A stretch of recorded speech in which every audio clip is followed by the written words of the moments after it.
also prepared a detailed set of submissions. I got permission. I'll try to read. But before I do that, we read yesterday the judgment of the court of May 18, 19. We may like to revisit the judgment and then the Hura judgment, etc. Before I do that, we'll actually pick up volume 1 of the respondent's compilation, a few paragraphs from my plane, the Union of India's plane.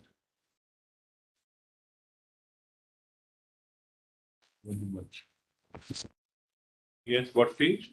The plane begins at page 216A and paragraph 8 at page 216C. Yes.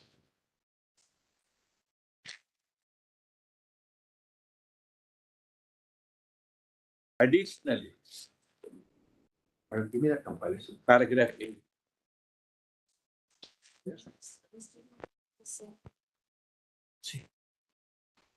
Additionally, or in the alternative, the Plaintiff Union of India brings his action as parens patriae by virtue of the legal.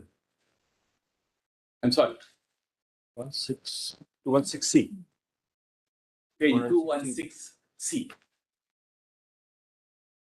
The plane starts with 216A, and you are referring paragraph 8. Yeah, I am reading at page 216C, paragraph 8. Additionally, or in the alternative, the Plaintiff Union of India brings his action as parens patriae by virtue of his interest and duty to secure the health and well-being, physical and economic, of all victims in disaster, including future generations of victims, almost all of whom physically and financially or otherwise incapable of individually litigating their claims against the defendant, a monolithic multinational corporation. Further acts as parens patriae by virtue of the interest and duty to protect, preserve, and restore the earth, air, waters, and the economy of the Republic. Further acts as parens patriae in exercise of the rights and duties under the said Act.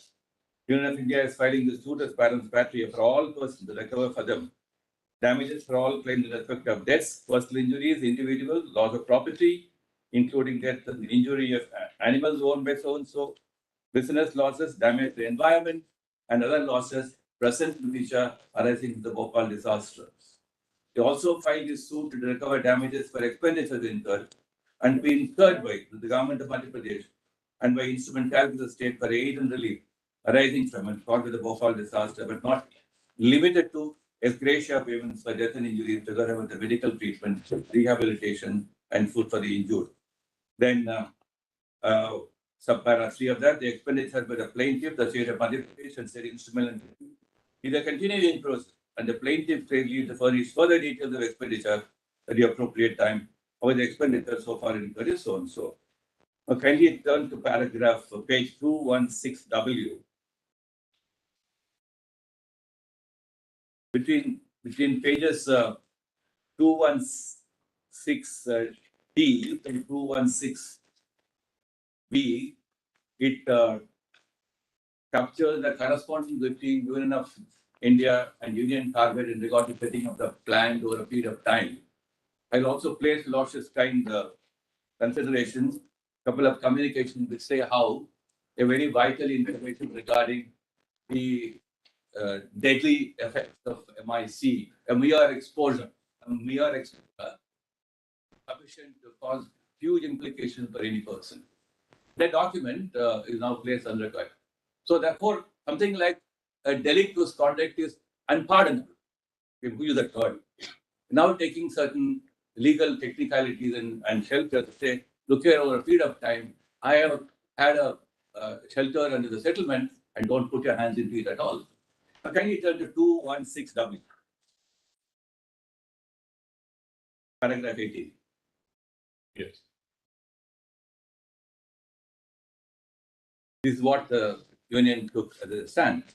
Multinational corporation by virtue of their global purpose, structure, organization, technology, finances, and resources have it within their power to make decisions and take action that can result in industrial disasters of catastrophic proportion and magnitude, is particularly with respect to those activities of the multinationals which are ultra hazardous and inherently dangerous. Key management personnel of multinationals exercise a closely held power which is neither restricted by national boundaries nor effectively controlled by international law. The complex corporate structure of the multinationals with networks of subsidiaries and divisions makes it exceedingly difficult and even impossible to pinpoint responsibility for the damage caused by the enterprise to distinct corporate units or individuals. In reality, there is but one entity, the monolithic multinational, which is responsible for the design, development, and dissemination of information and technology worldwide, acting through a neatly designed network of interlocking directors, common operating system, global distribution and marketing systems, financial and other controls. Even today, UCC is selling its products all over the world, including India. So persons harmed by the acts of multinational corporations are not in position to isolate which unit of the enterprise caused the harm. It is evident that the multinational enterprise that caused the harm is liable for such harm. So and so has to bear the responsibility for it alone. And at all material time, the means to know and guard against hazards likely to be caused by the operation of the said plant designed and installed or caused by it, and to provide warnings of potential hazard. Inherent duty of the defendant is to exercise reasonable and effective means to promote safety and assure so and so. Now, kindly turn over to the next page, 216Y, paragraph 21. The defendant was in breach of this primary, absolute, and non-delegable duty with the undertaking of the ultra-hazardous and inherently dangerous activity causing widespread risk at his plant in Bhopal and the resultant escape of a lethal gas from MIC storage tank at the plant, which he should have foreseen and prevented. Defend Union of India further failed to provide the required standard of safety to Bhopal plant and failed to inform the Union of India and its people of the danger therein. Defend Union Carbide is primarily and absolutely liable for damages caused continues by the escape of lethal gas. I don't want to obstruct UCC was an absolute. your flow, but I must understand what is this going through, because nobody doubts that there is a liability, there was a liability on the other side. These are aspects to say, don't ask us to pinpoint which officer of the corporation or who is responsible. Monolithic entity is responsible. It is responsible, it is settled. All these paragraphs are trying to deal with a scenario where they may try to say that, well, X is responsible, Y is responsible, we are not responsible. Nobody's case, they are not responsible. No. This doesn't talk about that. It talks about one entity which will be responsible as absolute liability and non-delegable duty, there being a breach of it. Therefore, in paragraph 21(2), the plaintiff is talking about the absolute and so non-delegable duty, regardless of fault, to prevent so and so. You require design. So therefore, this was an argument to say there is an absolute liability on the part of UCC. No doubt. That's it. I just want to flag it. They accept that, and that is why they have to pay.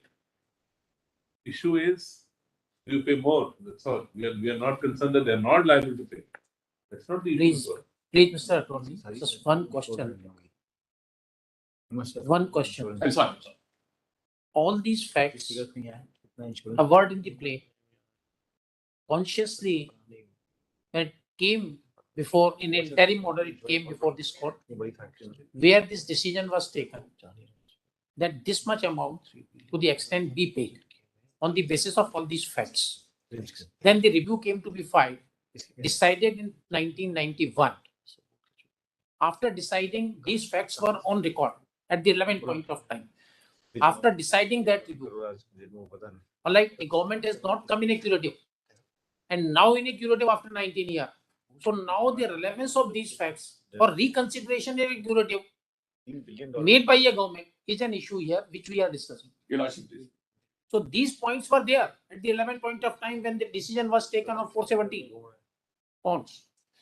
So these facts were there. We are not denying that this tragedy was there. Why I want to go back to it, only to say that the framework for a larger framework which needs to be presented to the court and connecting the dots. I'm trying to connect the dots. Every dot is relevant in the sense that we are going back in the year 1991 or 89. But after 18 and 91, more dots have occurred. They were merged. how do I really connect them?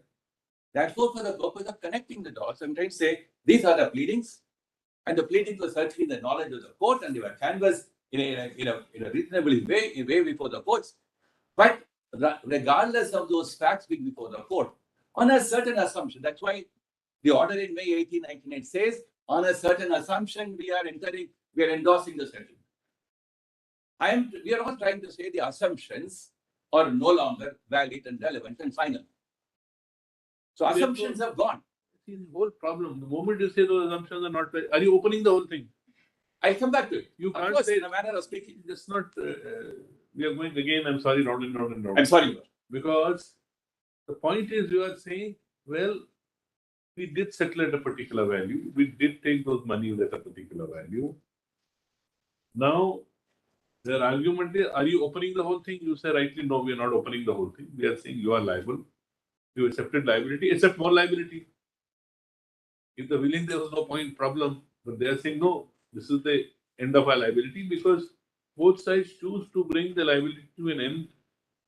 Given that scenario, and as you put it in the plaint, looking to all future scenarios also. You are conscious that you are, as per the plaint, looking to all future scenarios, putting all those future scenarios to an end by entering into a settlement.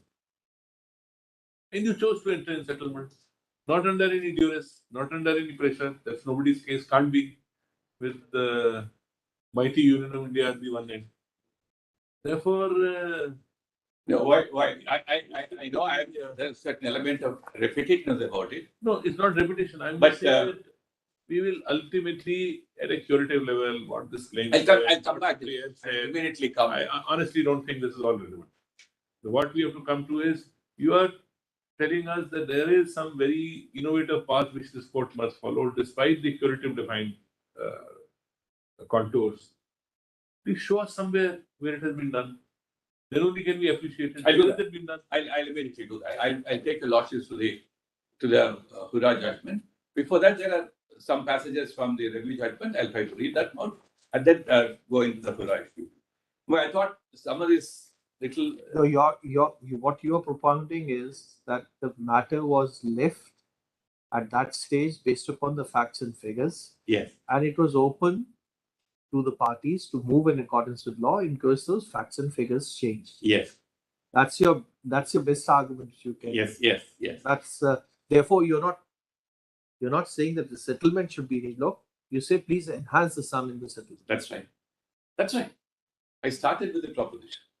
We have understood that, but the difficulty which comes about is that the facts and figures are virtually known to you at that time. And number one. Number two, if the facts and figures subsequently set out in the affidavit filed by you in response later on when the dispersal of the additional amount is also made, is indicative that as far as serious cases is concerned, they have been adequately and fairly compensated. That you're not disputing. They have been adequately and fairly compensated. The real difficulty which is coming up is those cases which were classified by you in minor injuries. There again, they have been compensated, but the formula which you're trying to apply is whatever was paid, that should be kept static at that point of time, where the number of people specified in the order, which is not correct for the simple reason that even the persons who had died, of course, that number increased, but the number of people who had permanent disability decreased, number of people who had temporary disabilities also, there was a slight increase. But as far as number of cases, at most severe cases, there was a decrease. So there has been some increase and decrease. So that was always inbuilt into it.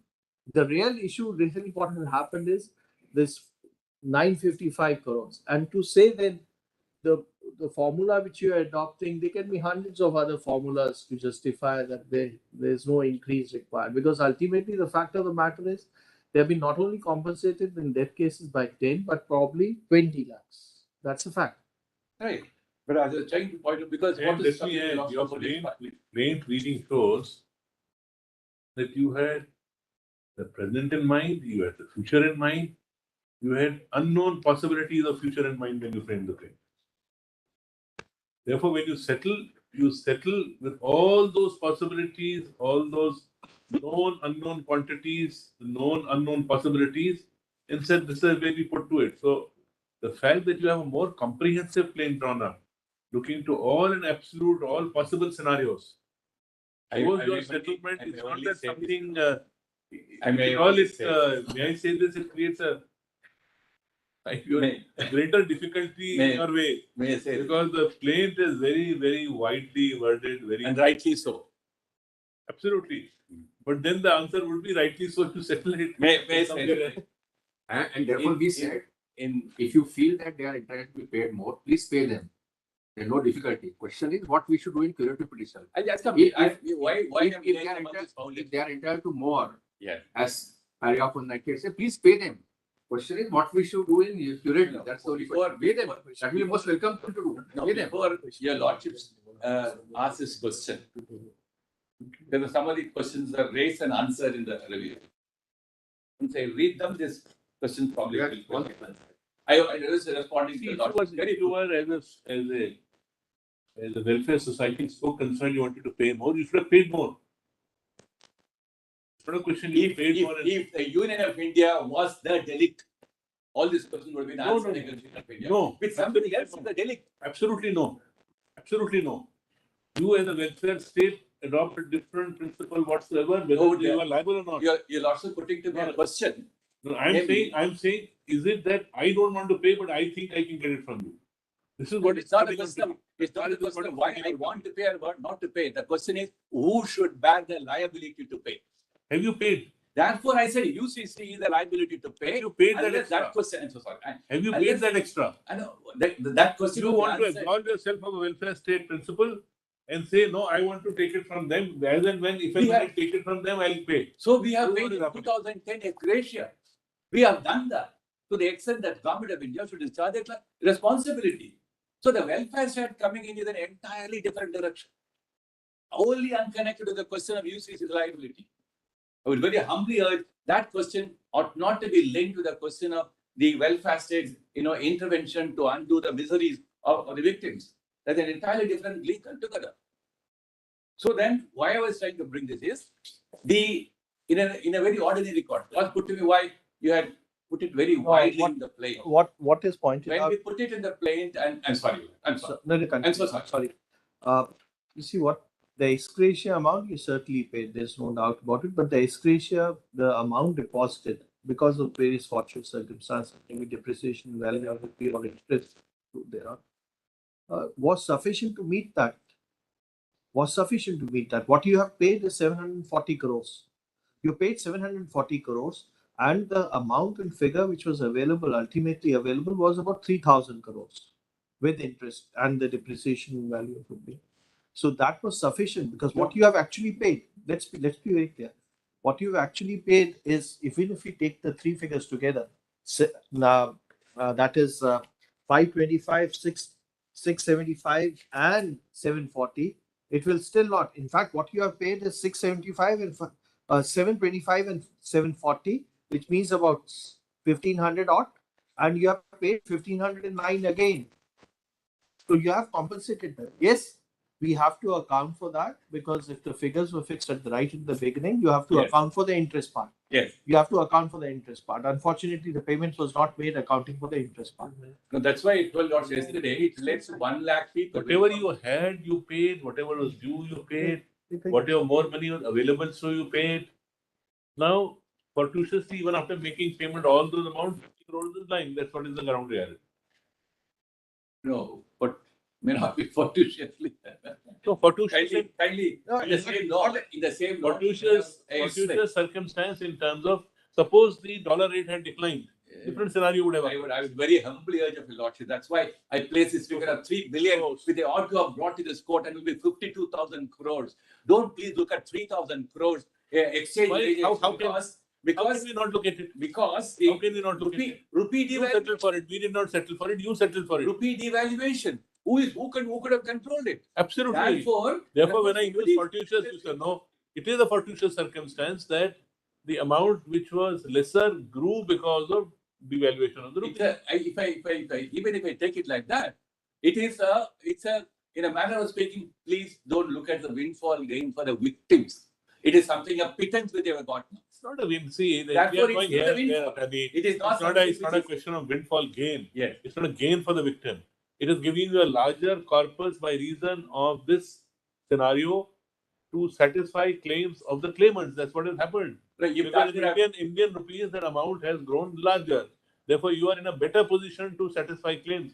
Otherwise, the 1,500 extra would not have been there. then Then you would have been India paying could for have- 1,500 Right. crore. The Union of India could have simply asked this question. I had a larger corpus on my hand by reason of all the intervening events and circumstances.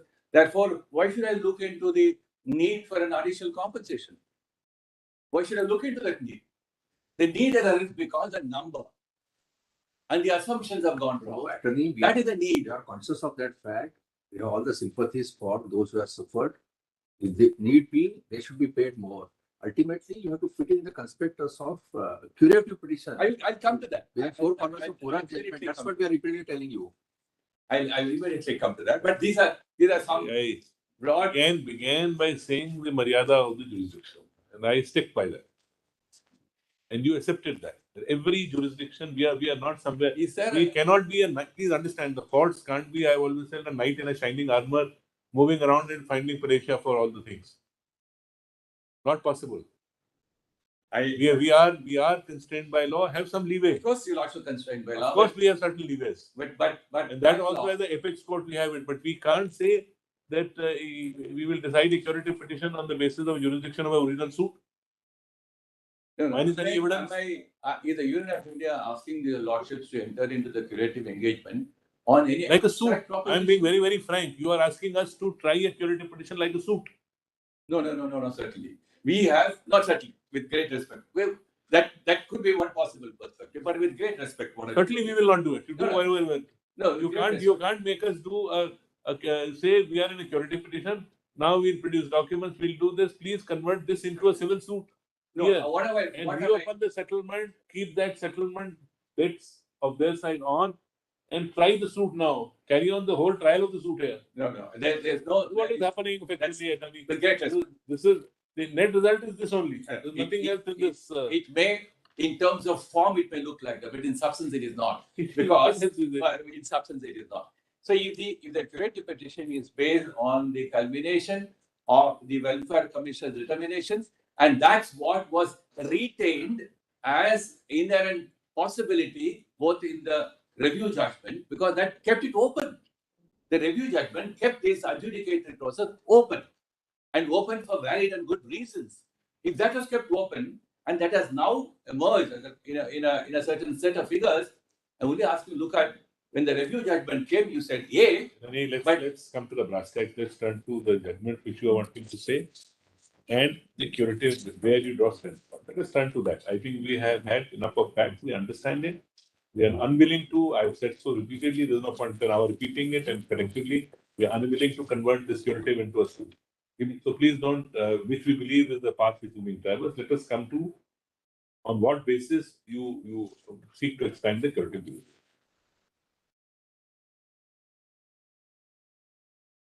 Rashi, just now draw your attention to the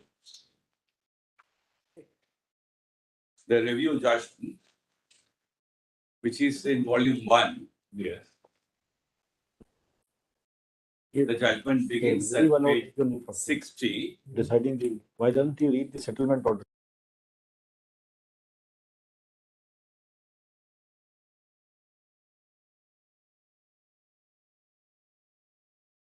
What is the settlement order? All right. What is the settlement order? How do you open it? Please tell us. In the same volume, Yes. I read out yesterday, the settlement order is at page 41. Yes.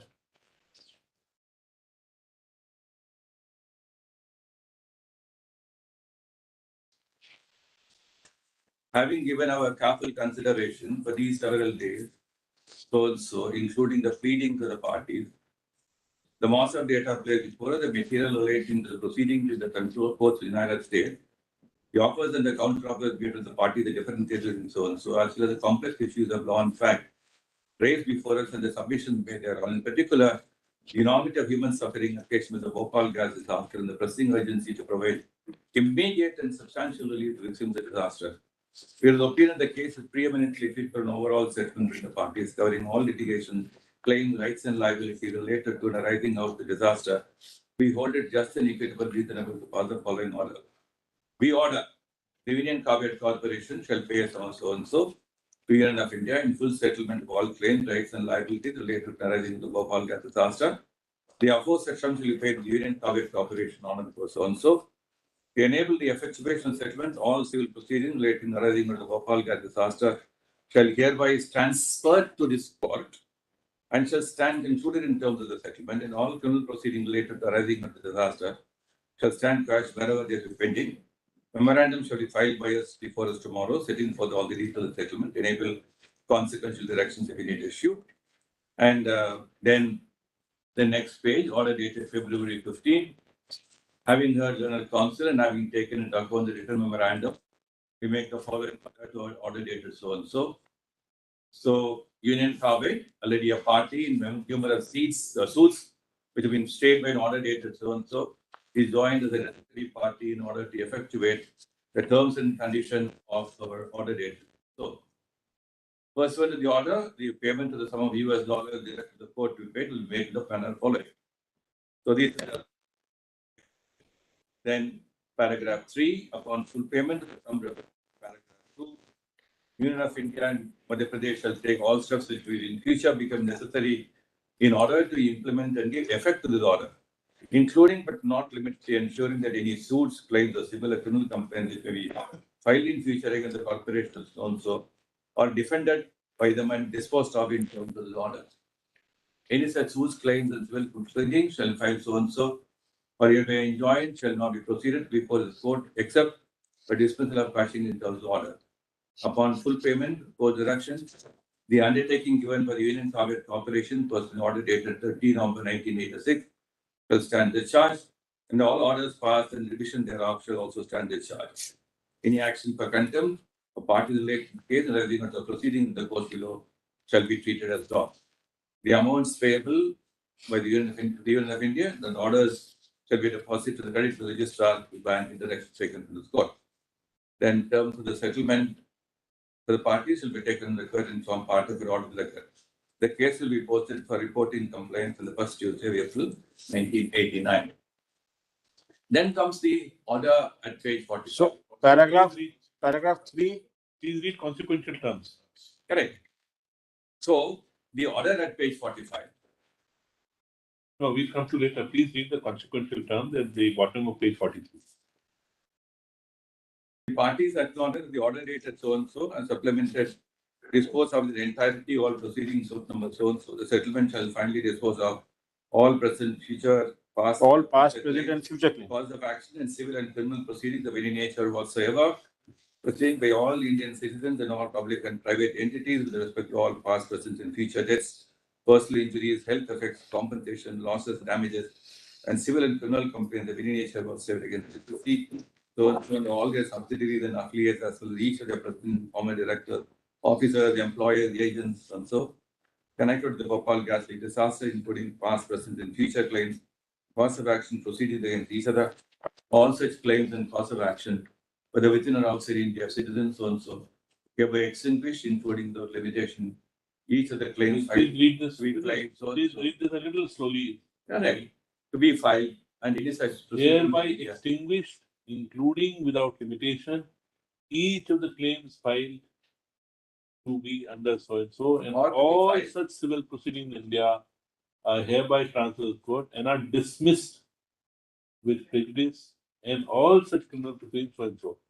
Number paragraph. Upon full payment in accordance with the court's direction undertaking given by the DCC pursuant to the discharge so and so, the in District Court Bhopal stands discharged. Of course. All orders passed in suit and in effort stand discharged.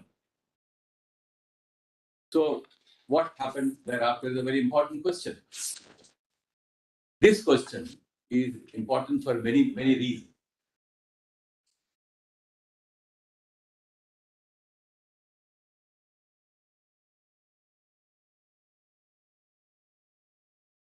If this court did not feel the necessity of explaining why the settlement arrived at Indus. This order running from page 45 to 50 would not have been passed. Yes. But if it had been passed, I say with all great respect, this order will cast necessarily, like a Delphi order, it will cast necessarily its shadow on the earlier settlement order. You cannot read it in isolation.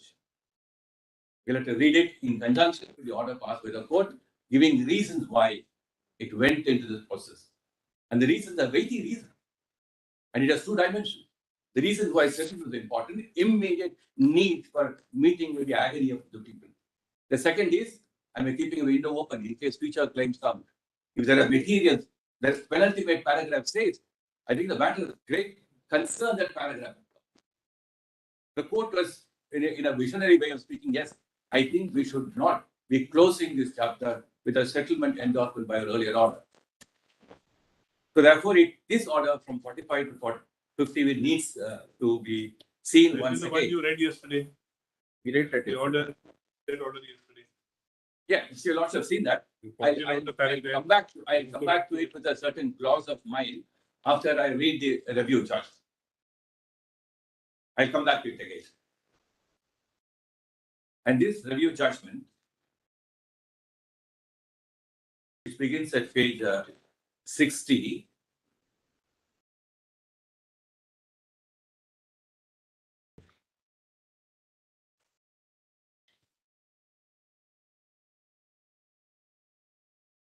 within paragraph 38 of that order at page 59, before the review judgment, that's a very telling passage on the concern of the court. Actually, an explanation for the court, yes, why the process was exercised in a particular manner. No, one letter, one small sentence there in page 59.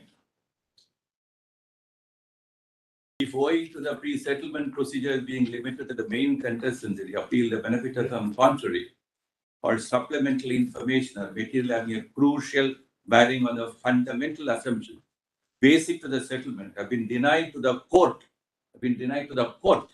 and that as a result, serious miscarriage of justice violating the constitutional and legal rights of the persons affected as an occasion, it will be the endeavor of this court to undo any such injustice. This is a statement. This is a statement why the review order has been passed. Read it like a statute. We have to read it in the context of what is said before. Of course. Why this paragraph comes. Of course. But that what means why? Otherwise, there's no need to pass this order. No, but this statement need not have come. The court could have said, Now we can't. like Union of that, India. I mean, No, because the court is alive. Because the I court find is it very alive. difficult to read a judgment in this manner. No, because the court is alive to this proposition that probably we are foreclosing the possibility of certain emerging situations which may throw a better light, which may throw a better light on the whole issue. That may be your perspective, but that perspective is is intrinsic to this. Of passing this order, whereby they gave in a way a justification why that earlier thing was done. Very difficult to read beyond that. If the justification, I'm sorry, I may be, because I think it's my duty to revisit this aspect again and again and again. The extent where the court is, I know, I may be doing it, but pardon me for doing that. But the court was only saying that, look here, we have a reason why we went on the settlement. But then while we're also alive to the fact that I'm not going to keep it closed forever. The court has taken upon a responsibility saying we will undo any such injustice. We understood what you're saying. I know that's a way of asking me to proceed further. I understand that. You are too experienced for us. I don't know if I don't read. Because we debated this judgment yesterday. We debated it today. Kindly turn over to the review judge. Now, there may be a perspective which you have, there may be a perspective we have, there's a perspective No, they these may are have. not perspectives on law. These are perspectives on a very complex issue where the court did not want to close its shutters forever. Understood, that's what you say. English language has been used, what we mean by it and what we understand, we'll take care of it. Very well. I'll proceed further. In the review judgment, there's a Ranganath Mishra had a concurring view, and just Venkatachalaya has a majority majority view. Few paragraphs. Just will make a note of that, so that paragraph 6 at page 78. It's just a historical narration, but just make a mark of it. So how matter went to US courts and Judge Keenan's very effective order, it sent UCC back to India. And then paragraph 7 at page 79, which again notices that para 31 of the settlement, the May 89 order. Then kindly turn over to para 10, paragraph 9 as well. I read that. In the main judgment now being delivered, special attention has been devoted to the conduct of Union of India in sponsoring the settlement, and then asking for a review of the decision based upon certain developments. Is rightly indicated as a legal entity and has been given by the Constitution the right to sue and the liability of being sued. Jurisprudence, the litigating party is not entitled to withdraw from the settlement by choice. Union of India has not filed a petition for review, but in support of the stand of others, asked for review. The technical limitations of review have not been invoked in this case by the court, and all aspects have been permitted to be placed before the court for its consideration. It's interesting to note that there will be no final adjudication of mass start action anywhere. There are several instances which counsel of the parties placed before us were cases where compensation had been paid by consent or where settlement was reached directly or through a circuitous process. Such an alternative procedure has been adopted over the years on account of the fact the trial in the case of the trial could be protracted and may not yield any social benefit. Assessment of compensation case for this is generally been by a rough and ready process. In fact, every assessment of compensation to some extent is by such process, and the concept of compensation is an attempt to approximate compensation to the loss suffered. A point for an audit is also the estimate in the very nature of things cannot share the accuracy of an adjudication, or humbly an adjudication only be an attempt at approximation. This court did take into account, while accepting the settlement, the fact that those substantial period of time elapsed, the victims are without relief. For quite some, the number of victims in force or before the authorities when the act was not appreciable. Perhaps an inference is drawn from the figure that subsequent addition were to be viewed differently. I do not intend to indicate that the claims filed later and particularly on account of the fact the contention and some prima facie materials show that all ill effects of exposure to MHC could manifest late. The nature of injury suffered and the effect of the exposure are not same or similar. Therefore, when the VR number, no final opinion could be reached about the sufficiency of the quantum.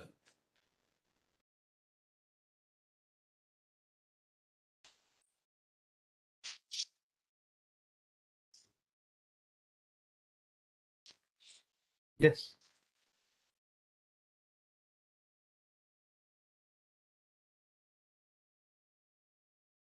So on the sufficiency of quantum, the court says yes, some kind of an alert is kept open. So page, Next 4 lines. I'll read it, sir. The statute contemplates a procedure for quantification of individual entitlement for compensation. As and when compensation becomes payable to get out of the funds. The fact that the Union of India has taken over the right to sue on behalf of so and so, the shortfall in the fund, perhaps it will the liability of the Union of India to be the same. Very serious reservations on the observations. Some of the observations of the virus bench supporters view, the genuine claimant does have no legitimate grievance to make as long as compensation statutorily quantified is available to them, because the source from which the compensation from the fund is not of significant relevance to the claimant. Maybe so, but to the Union it's relevant. Then paragraph 13. The main foundation of the challenge is twofold. The criminal cases could not be compounded, or crimes and immunity against criminal action could not be granted, and the quantum of compensation set was grossly low. And the court goes and addresses the question of Dylan versus Fletcher and implemental principle.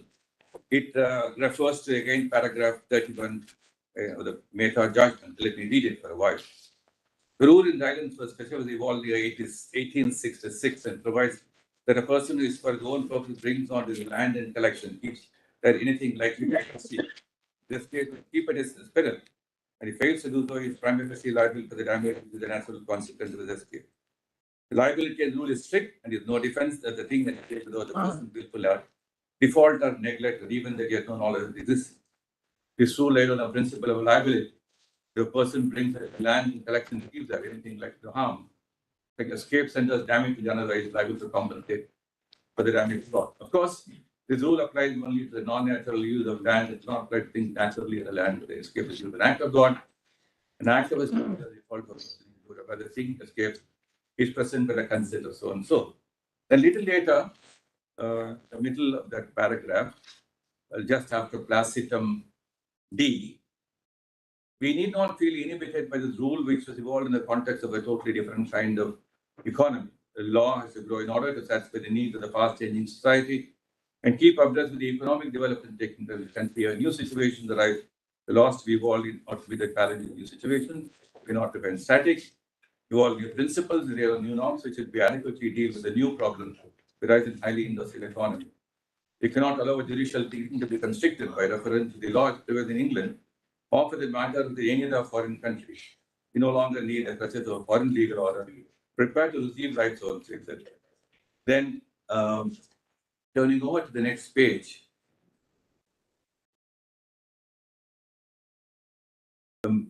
Just immediately above placitum C, there's a sentence beginning. The enterprise must be held to be under an obligation to provide that a hazardous, inherently dangerous activity in the engagement must be conducted with the highest standards of safety. The harm result of so and so, enterprise must be absolutely liable to compensate for the harm.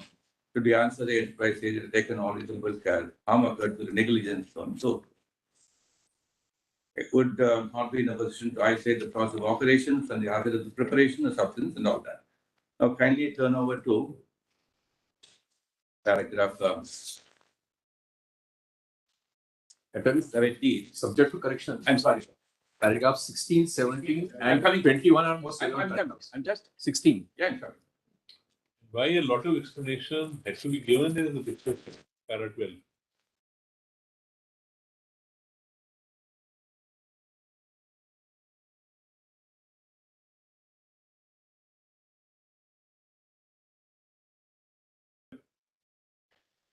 This is the background to a lot of writing. When you are saying why would the court, the background to a lot. No, would I don't know whether that background, if at all, It may is, have, if at all. it's not unusual You know, for yeah. the endeavors to pressurize courts in different manners. I hope Union of India is not doing that. No, I'm not saying that. I'm saying it's not unusual, and therefore courts have to deal with this scenario at that time. Yeah, they have of course voice of citizens in whichever form, unless So, it is so that limited. it's in the background Right. of this that certain elucidations have taken place. And there must be And that that as elucidations and not as some kind of a statute, is all I'm saying. No, quite right, but then probably in a situation like this, I don't know whether the citizens' voices could have come in some very organized, highly evolved, civilized way. Sometimes they occur, sometimes they occur in not so civilized, sometimes they Yeah. occur for Correct. good reasons, sometimes they occur for Absolutely. This keeps on happening. Absolutely, that's true. So paragraph 16. We are not concerned in the present case as to whether the ratio in so and so applied to case that I refer to in India. We have to remain talking about the fact Indian assets are through 100 crores or so. But a decree in excess of the amount executed in the United States and one of the observation, US Court of Appeals, defense of due process will be available to be raised in the execution proceeding. Decree to obtain in Bhopal through the money decree would have been subject to the law referred to in the judgment of the US Court of Appeals. Compensation determined based on strict liability, a foundation difference. So and so the decree would be open to attack and may not be executable. If the litigation was to go on merits of the Bhopal court, it would have perhaps taken at least 10 years and appeal to the High Court, further appeal to the court. All that is said. You can therefore fairly assume the litigation in India would have taken around 20 years, each finality. The suit was instituted, would have taken the beginning next century.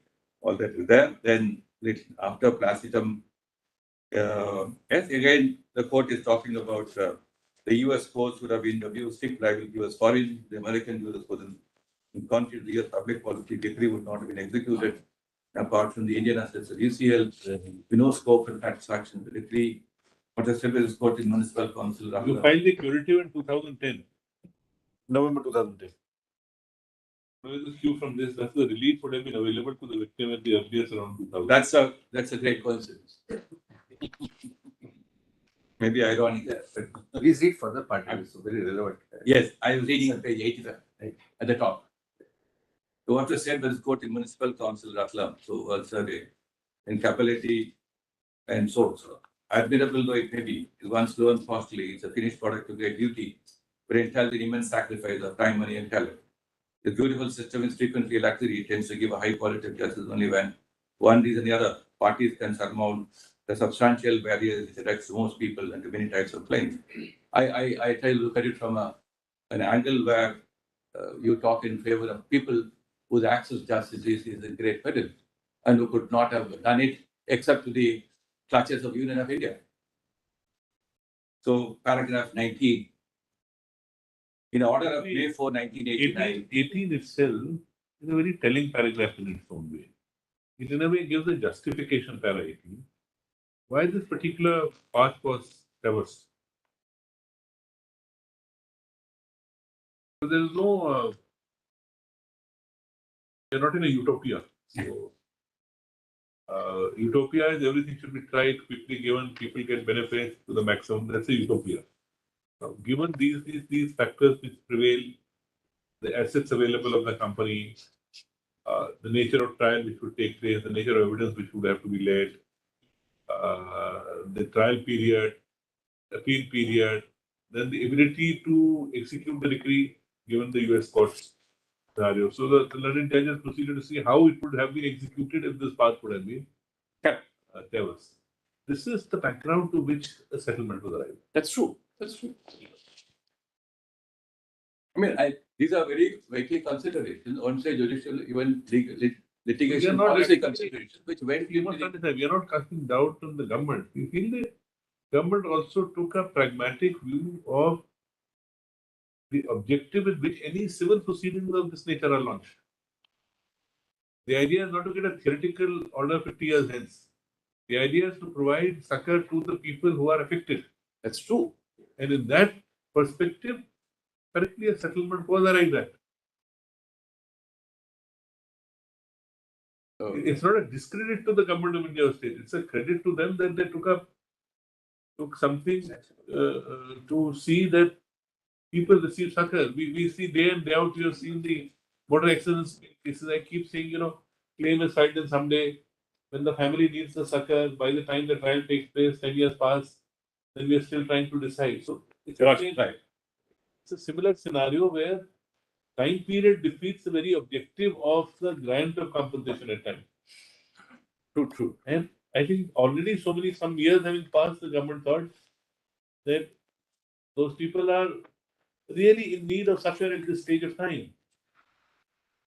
That's the reason. These are not economic Even in times the that the government would have taken out so much of money out of its pocket possibly and said, okay, you take this, all this, we look after you to the fullest extent. That's right. And then we will claim from the carbide at an appropriate stage, even if it takes 20 years. Then different considerations will arise in a pure economic law, the commercial transaction. You are I talking can endlessly sue. you're talking in terms of a period when the economic scenario was one of the most difficult when these things were being done. We're talking about late 80s and early 90s, also when this is the most difficult economic scenario the country was facing. And keeping that in mind, all these background in mind, just read in para 124 of the Charanlal Sahu judgment, the court also said to do a great right, permissible some to do a little wrong. I'm only saying this little wrong has remained a continuous wrong. So do a great right once again. But I'll come back to that passage. Very important passage. I'll just come back. Diminish the importance of what the government did and rightfully did, given a particular scenario.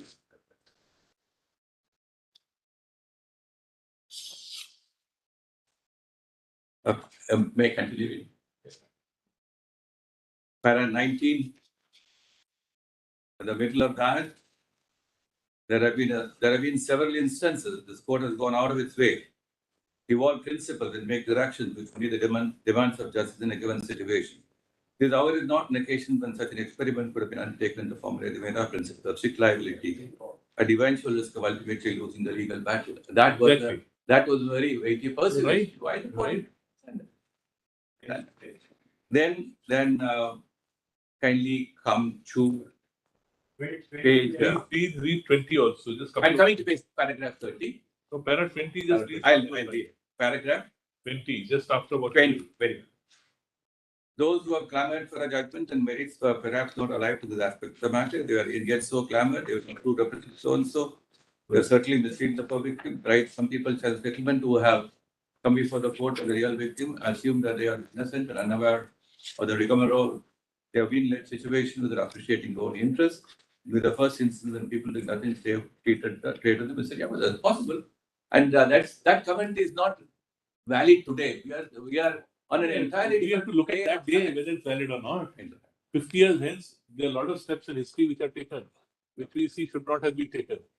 Yeah. Legally, politically, at that stage of time, can you undo everything and say let's start in a I don't know whether these observations which are made at that point of time in a certain fact situation would in any way directly, indirectly color the reasoning process of the court. I say with your lordship will not be colored. But those are fact situations at the point of time. This is the circumstances of which settlements Then- are saying this. We can't dump everything which is written in the past and say rewrite.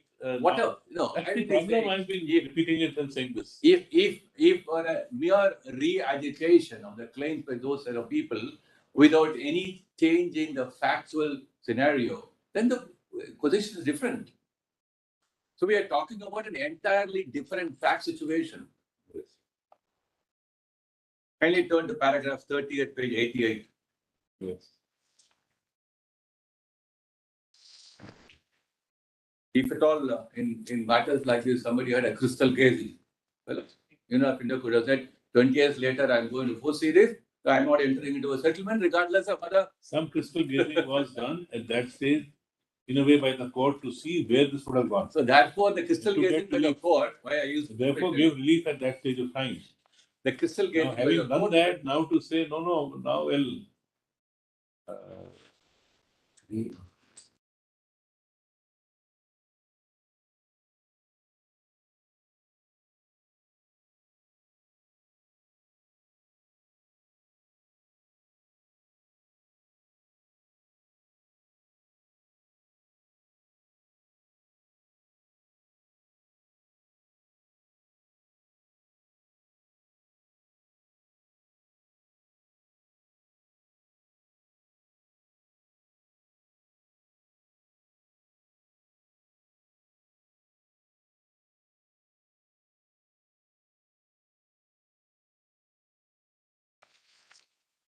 The toll of life has since gone up around 4,000, and the health of tens of thousands of so and so has come to be affected and impaired in various degrees of seriousness. The effect of the exposure, which is stored in considerably large quantities and so and so, both in terms of acute and chronic episodes, have been much discussed. There has been a growing body of medical literature evaluating the magnitude and intensity of the health hazards which exposed population Bhopal suffered as immediate effects and to which it potentially put to risk. It is stated that MIC is the most toxic chemical in industrial use, relies upon certain studies and subject varied so and so, etc.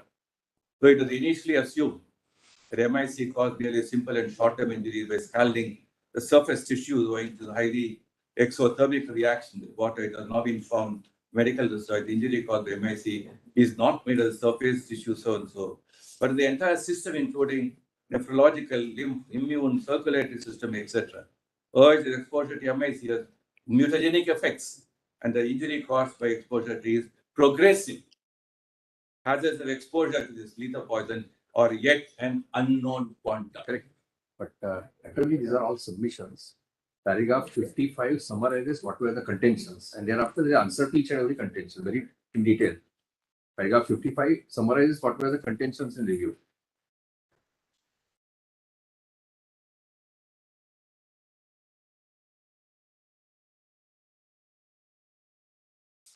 That is just Venkatacharya. Right, correct. That's the majority.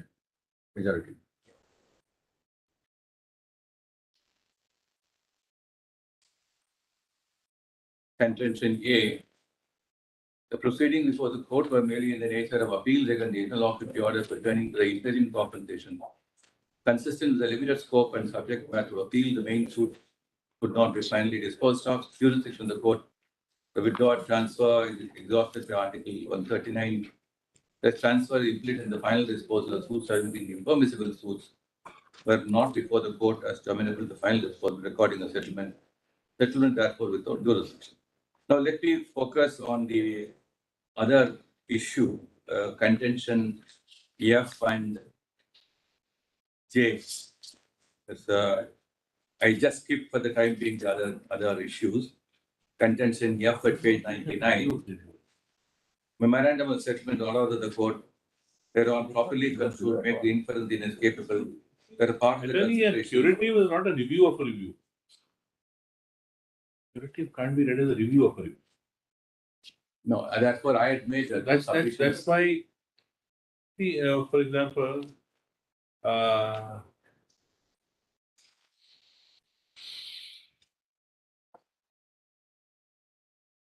turn to say page para 186. Paragraph 186. 186. The findings of the record. It has dealt with some data, etc. You have 186. Yeah, para 186. It talks about data, other things available, tests carried out. 187, it says the whole controversy is about adequacy of settlement funds arising on account of possibility that totality of the awards made on all the claims may exceed the settlement found event in the settlement. This is the basis. And then just read para 188. No, in para 186 itself. It is discussed literature, it is that possibility. I'm saying now in that context of discussion, please read para 187. Read from para 188. I'll do that. The whole controversy about the adequacy of the settlement could arise on account of the possibility that the totality of the awards made on all the claims may exceed the settlement fund, in which even the settlement fund will be insufficient to satisfy all the awards. This is the main concern of the victims and victim group. There is now stand the fund will be 1,200 crores for the benefit of victims. Main attack was the adequacy rests solely on the possibility. The medical documentation and categorization where thereon the victim's medical status done by so-and-so is faulty. The charge that medical documentation is faulty and was calculated, lay down the ill effects of the exposure, in an opinion not substantiated. Itself implies that the categorization of the claims on the basis of the severity of the injury is correct, and the settlement fund may not be a settlement, be unreasonable. And that was in the year 1992 when what is available now is certainly not available then. Now read para 188. I agree that. But you also keep it in mind that at that point of time, what is now placed in the curative petition is certainly not available. No, it says 188. that At the same time. 187 also says the charge that medical documentation was faulty. I'll read both of them. Calculated to, you just read down this. Lay down the ill effects of the exposure to MIC is, in our opinion, not substantiated. Now, in that context, read down 188, which is I think problematic. every sentence in 188 will have. I'll read it once again and say after. Yes. Same time, it is necessary to remind ourselves that in bestowing a second thought, the settlement is just fair and adequate. We should not proceed on the premise that the liability has been firmly established. Yet to be decided the matter goes to trial. Indeed, UCC has seriously contested with the liability. But it's true that even if the extent of the settlement goes, the idea of fairness and adequacy necessarily related to the magnitude of the problem. And the question of the reasonable must be assessed, putting many considerations into the scale. It has led us to belittle the advantage of the settlement made of its complexity. Every effort should be made to protect the victims from the prospects of a protracted, exhausting, and uncertain litigation.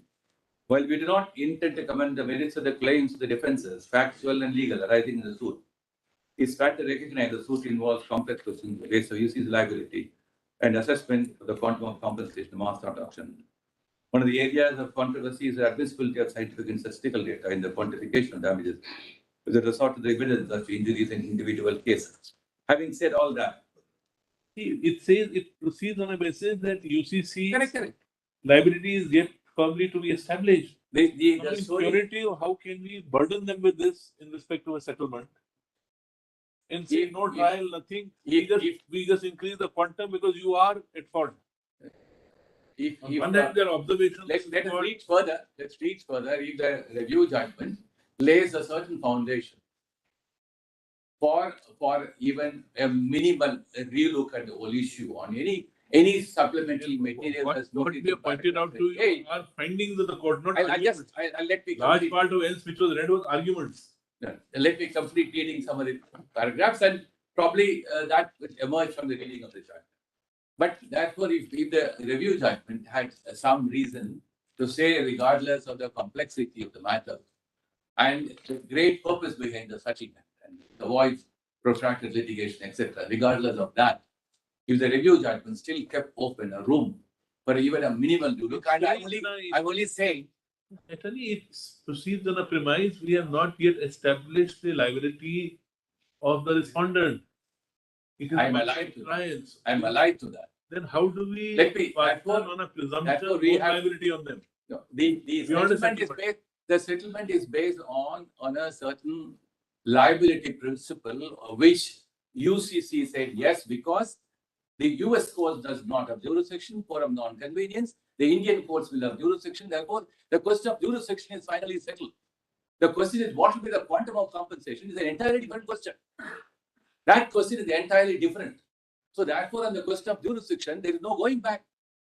There is no trial, there is no determination, there is nothing. Therefore, they wanted to avoid. Two parties. Union of India wanted to avoid a trial. No, UCC exactly, wanted to avoid a exactly. trial. Two parties decide to avoid a trial, settle on a figure. They may have their own business decisions to settle. You had your own reasons that the time periods and the manner of fixation of liability would take it very long.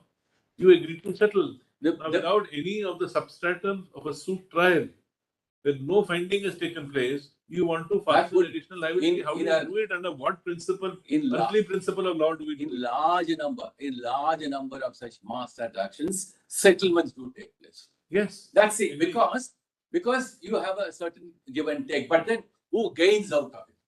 Don't know. For commercial reasons, for business proposals, you say I'm going for a settlement, then tomorrow it is found, and I'm trying to find, tomorrow in a case it is found that you settle on a very poor scale. You settle for a very poor scale. That's why the doctrine of tracing restitution, you avoided a certain expenditure, escaping expenditure. That could always be taken. That could be avoided it. You know that in future you will have a certain liability. You want to settle it quickly. Union of India had to that point of time said, well, yes, I want to even give a succor to the victims. They weigh the possibility that if an adverse view would come, what are the consequences which may flow? You weighed that if you're not able to get the right kind of judgment, and even if you get the right kind of judgment, how to execute it, how will it operate? These are calls taken, and this judgment deals with it and says, look, justifies in view of all this hullabaloo at that time which was there, because there were a section of society feeling, no, this is not fair to us. Therefore, such a long judgment explaining what is sought to be raised, why people sometimes are not understanding what is best for them. The government did what is best for them, the court did best for them. Now you say, no, the government also did not know what it was doing. Court also did not know what it was doing. Nobody knew what it was doing. Start de novo.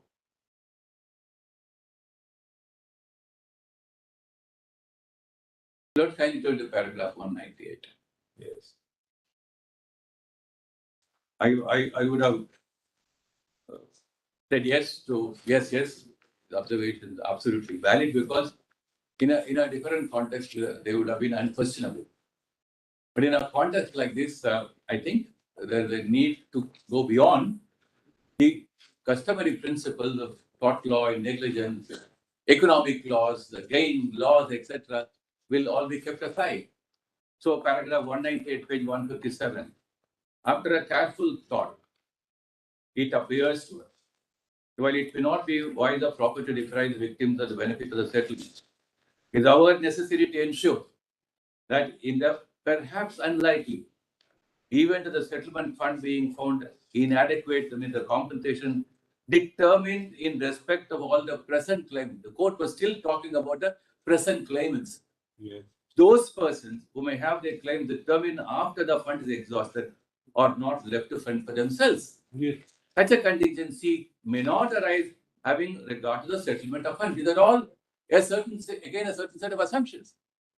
If it should arise, the reasonable way to protect the interests of the victims is to hold that the Union of India, the welfare state circumstances also should not be found wanting to make good the deficiency of any. We hold and declare accordingly. Is this principle a valid principle? So in the curative petition, we say this principle needs to be revisited. So the court left this open. There is a possibility for the present claim. And then in 1992, the number of claims were registered were not even complete. By 1996-97. The judgment goes further. The judgment takes a note that medical evaluation is still incomplete. And if some claims arise out of that completed medical evaluation, what is to be done? That is also mentioned in paragraph 206 and 207. You may go to that later on. But there is the answer to that. That if more claims will arise, who those claims are to be dealt with. Who should bear the liability? Right. Who should bear the liability? There is a complete answer to that. First The is answer is Union of India will bear the liability. Yes. 206 and 207. The question of why this is what you agreed to. So the question therefore is, if there is a need to look at it, how did the court put it? Court put it well, yes, parents patria, there is your Union of India will step in and bridge the gap. And because So Union India came forward as parents patria to file this suit. that is for a different purpose. Wait. You come to your plaint and see on page 216II that the total claims made at that time were already registered at number 5,31,770. There were 2,660 deaths. And you have given the figures also that this would be the approximate That is same. true. Correct. That's true.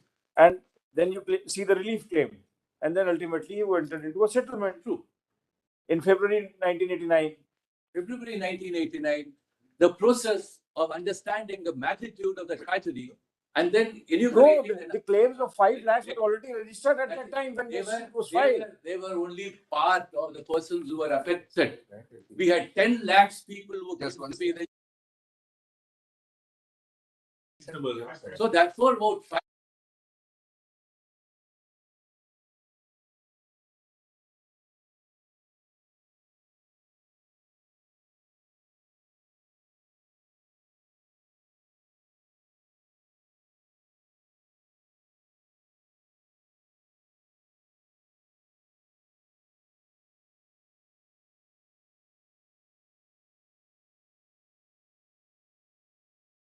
How many did you find worth giving? 5,74,000. 50% of the claims you also rejected. You meaning the concerned authority rejected it. Let's not raise numbers theoretically. Not theoretically, after a factual enumeration. After By factual the- enumeration, by- you are by- talking about 10 lakhs, while actually you found, or the concerned authorities found 5 lakh claims worth. Correct. That determination is as to a process of Yes. law, And through a therefore, statutory process. What would happen if more medical issues arise? As my brother points out, para 206 talks about a scheme for it. There is a scheme under the Act. Under the Act, if the court takes cognizance of the scheme, and under the scheme, if the welfare commissioner has dealt with all the applications with a final date for registration, and in 2004 you find these are the number. So therefore, either you completely give a go by to the statutory scheme or the Act, the settlement is final because Union of India could not have done better at that point of time. Close it. But if the statutory scheme has been endorsed by this court, if the Act has been set aside, it would have a different scene altogether. The Act has been set unconstitutional. The scheme was received with imprimatur by the court, and under the scheme, proceedings have taken place. So does the proceeding do not have a Paragraph 206, 207, and 208 take care of two categories of claimants. One, where those who are already under treatment, and secondly, those who were born subsequently, who were affected by this. Both the categories are taken care of by paragraph 206, 207, 208. Both the classes of cases are dealt with. They are, in great respect, in substitution of the liability of UCC. Yes. And in substitution of the liability of UCC, for whatever reasons the court might have thought at that point of time. Whatever reason they thought and you thought also. No, the court, with the great respect, the court thought that. Court on the arguments that tried to structure it further. This may arise, so let's do this. This may arise. Otherwise, once the settlement is done, it's done. Chapter is So closed. there are therefore In your wisdom or lack of it, you settled it. And it is not lack of wisdom. You knew very well that the problems which have been sketched out in these judgments. Why you did it? The court gave its imprimatur because there was a thought process involved behind it. The thought process was valid. money would not have seen the light of the day. You knew it. No, For 2 decades, the money would not have seen the light of the day. I did not. Today, you want to fasten on knowing fully well that for any court to be favorably considered, it will never see the light of the day. The money. No, I did not present any canvas, any argument or a proposition that the settlement should not have been arrived at that point of time at all. The Union of India probably did the best at that point. Right thing. And so many things happened. Canvassing against it, or in favor of settlement. So just see So- paragraph 205 onwards as a complete scheme, which is part of the judgment. We This, don't know- that we don't know comes to the the question. No, but I thought you lost the Was case in mind. this scheme implemented or was made and implemented? Just read that. I'll be there. I'll be done. Here. My instructions are it has not been implemented. Of course, it will structure. I instructions. No, it's a matter which Union of India has to bear a responsibility, if at all. The done or not is a different question. But as far as Did you do it? UCC is concerned, Did you do it? no, whether I do it, that's a different issue. But UCC Maybe a cannot be different held issue. to Did say- you do it? Okay, My that's question is, did you do it? Yes or no? I'll address that question, but UCC It's cannot a be very held simple to say- answer, either yes or no. Mr. Parekh is saying you have not done it. That's what he's saying. I'll just give you. No, but my submission response to it, UCC cannot be heard to say, oh, here you were a possibility where all these additional claims can be settled. The court has looked at it, therefore I'm a free bird. They certainly cannot say that. And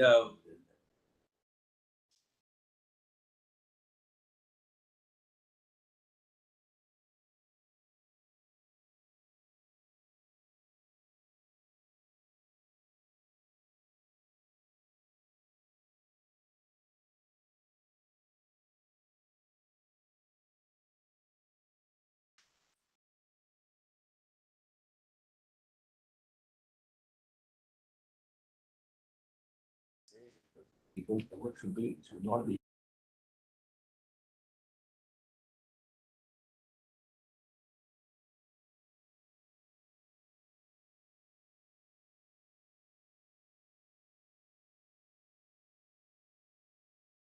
Section 3, the court proceeds to dispose of all those contentions and answer to Yes. it reiterates at page 163 bottom So we are on what is that stated in paragraph 98. the policy should be taken for not less than 1 lakh people.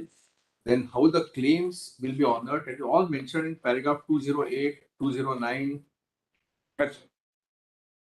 the scheme which is devised so that any claim arising in future is paid through insurance.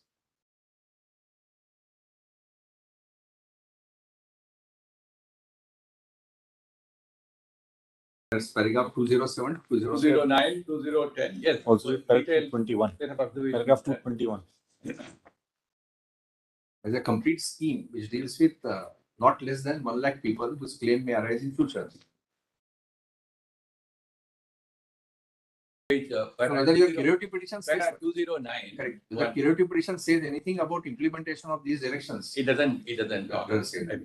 Paragraph 209, the premier for the insurance shall be paid to the Union of India out of the settlement fund. Not an independent fund to be created. But out of the settlement fund, again, I'm cost of. Therefore, how much do I 50 put? crores How much do I put my hands into the settlement fund? And then, How much?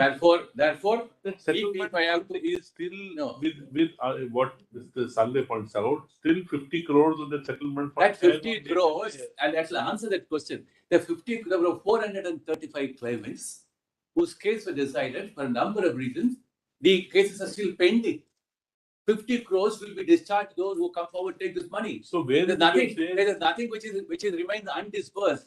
It is remaining as on No, today. no, 435 applicants. 39 So there days, is a- it is 30 there are days, some it's appeals still pending. undisbursed. No, no, 50 That's what I'm crores talking is about. not what we are probably talking about. No, We're but talking so we take it that Yeah. this entire scheme, though at that time money was available Yeah. out of the settlement funds, this scheme was not implemented. Right, because the adequacy of the amount itself got exhausted. You got it exhausted by In pay. 1991, the No, amount got exhausted. not This in is 1991 direction Not to in take a policy for not less than 1 lakh possible You claimants. got to look at, I understand that, but Right. it was not done. But the question is, I'm trying to look at it from a very broader perspective. No, but is Well, it- 1990. We are asking a question. Your Lordship, I just come back to the correct. Ask you very, I'll come back. now, we understand your concern for the claimants. People are raising voice. You are absolutely right. But here is the case in 1991, court directs you to do something, which today we are on 2023. Till filing of curative petition, do anything for 19 years. And now today we find a scenario that this would have helped at least lakh of people, not if not more. And that part is not implemented by Union of India. I'll come back with a Explanation for that. with a precise set of. It would have helped more than 1 lakh people. I will come back. Because the paragraph 206 says for not less than 1 lakh claimants, policy should be taken. That's what the direction is. I'll come back to that.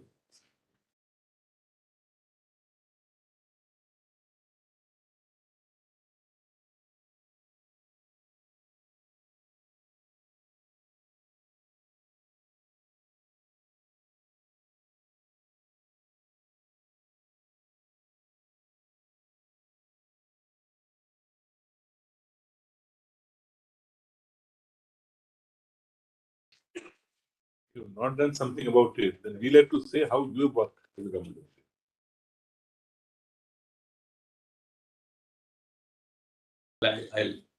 I'll see how.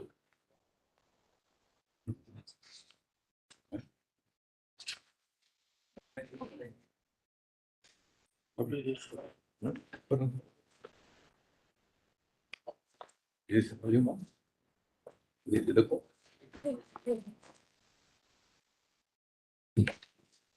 Just wanted to say one thing. The attorney not asked about the parents' patria. When we may not challenge the act, because of the other, we were part of the challenging, challenge the Bhopal Act 84, saying you can't take away my basic right under a rule of law to bring an action. Your Lordships upheld it, saying the government of India successfully argued, parents' patria, we are entitled to take over and represent the people. Now, if you say parents' patria is wrongly applied, then that act is a question mark, then your suit goes for locals. I'm not canvassing proposition at all. The Parents' Patria Act, I say the power coupled with the duty. If there is injustice, I must undo the injustice. I'm not saying I'm relieving myself of the Parents' Patria responsibility. In fact, by filing the curative petition, I'm discharging that responsibility. You also may pick up volume 1 of a compilation of judgments which have placed in the proposal. Let me say to me take the Lordship to the Buddha. No, this will be.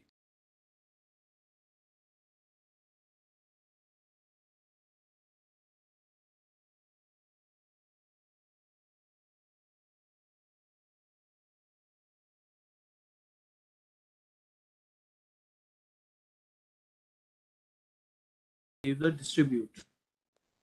So at that time, you could have easily done that. You don't refer to the funds now available and say with reference to 435 cases, those may be distributed there. You see what's being highlighted is, we appreciate your concern. We are not, but one is the issue with regard to the limited jurisdiction we are exercising, which you are saying we should extend.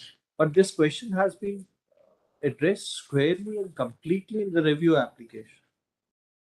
Because by that time, substantially 370,000 odd claims had already been verified. And Right. Claims had been granted. Right. So they were aware that further claims were arising. It's not that they were not aware. They were also aware of the facts and figures. They were also aware of the facts and figures at that time. So, and the formula which you have devised, the 3-step formula, which is at page 3 of your appendix A, is a little debatable. Let me put it very clearly, it's very, very debatable. The figures and data can be changed and understood in different ways.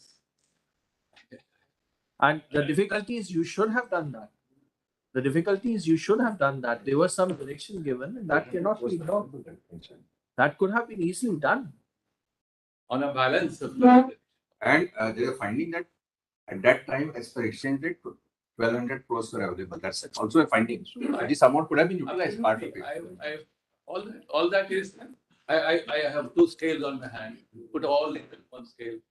The other scale is see this whole journey of doing complete justice to the claimants is final or not is a question which I'm trying to ask repeatedly. For that, what are the things I must put in the other scale? The only thing that I can put in the other scale is that repeatedly again, the figures which are now merged out and which is taken note of in paragraph 37 of the first order. So which scale will go down?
Possibly the government is in default.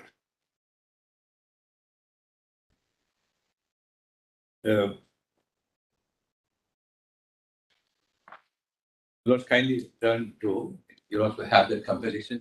Yes.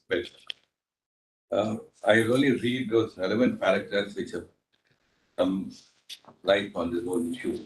Paragraph 16 at page, running page 16, the top. Yes. And before that, in paragraph 14, the court looks at post-ancillary is all begun to happen, filing writ petitions and assailing petitions. So paragraph 14, on the analysis of the ratio laid down in the aforementioned cases, we reaffirm our considered view. When a final judgment order passes, court cannot be assailed in application 32. When agreed person whether you are the party to the case or not.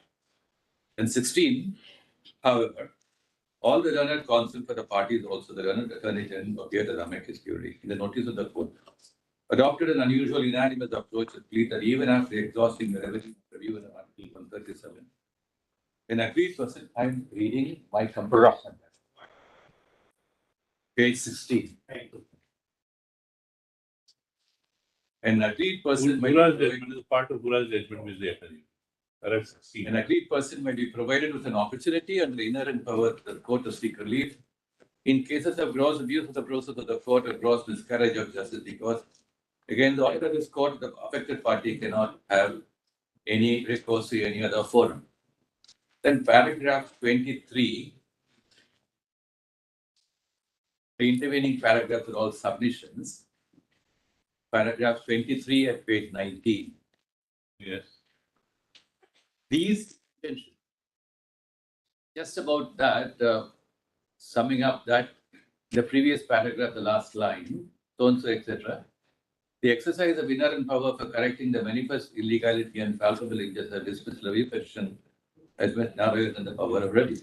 These contentions pose a question whether an order passed by this court can be corrected in the inherent power after dismissal of the review petition on the ground it was passed either without jurisdiction, violation of principles of natural justice, or due to unfair procedure giving scope for bias result of the process of the court, or miscarriage of justice to an aggrieved person.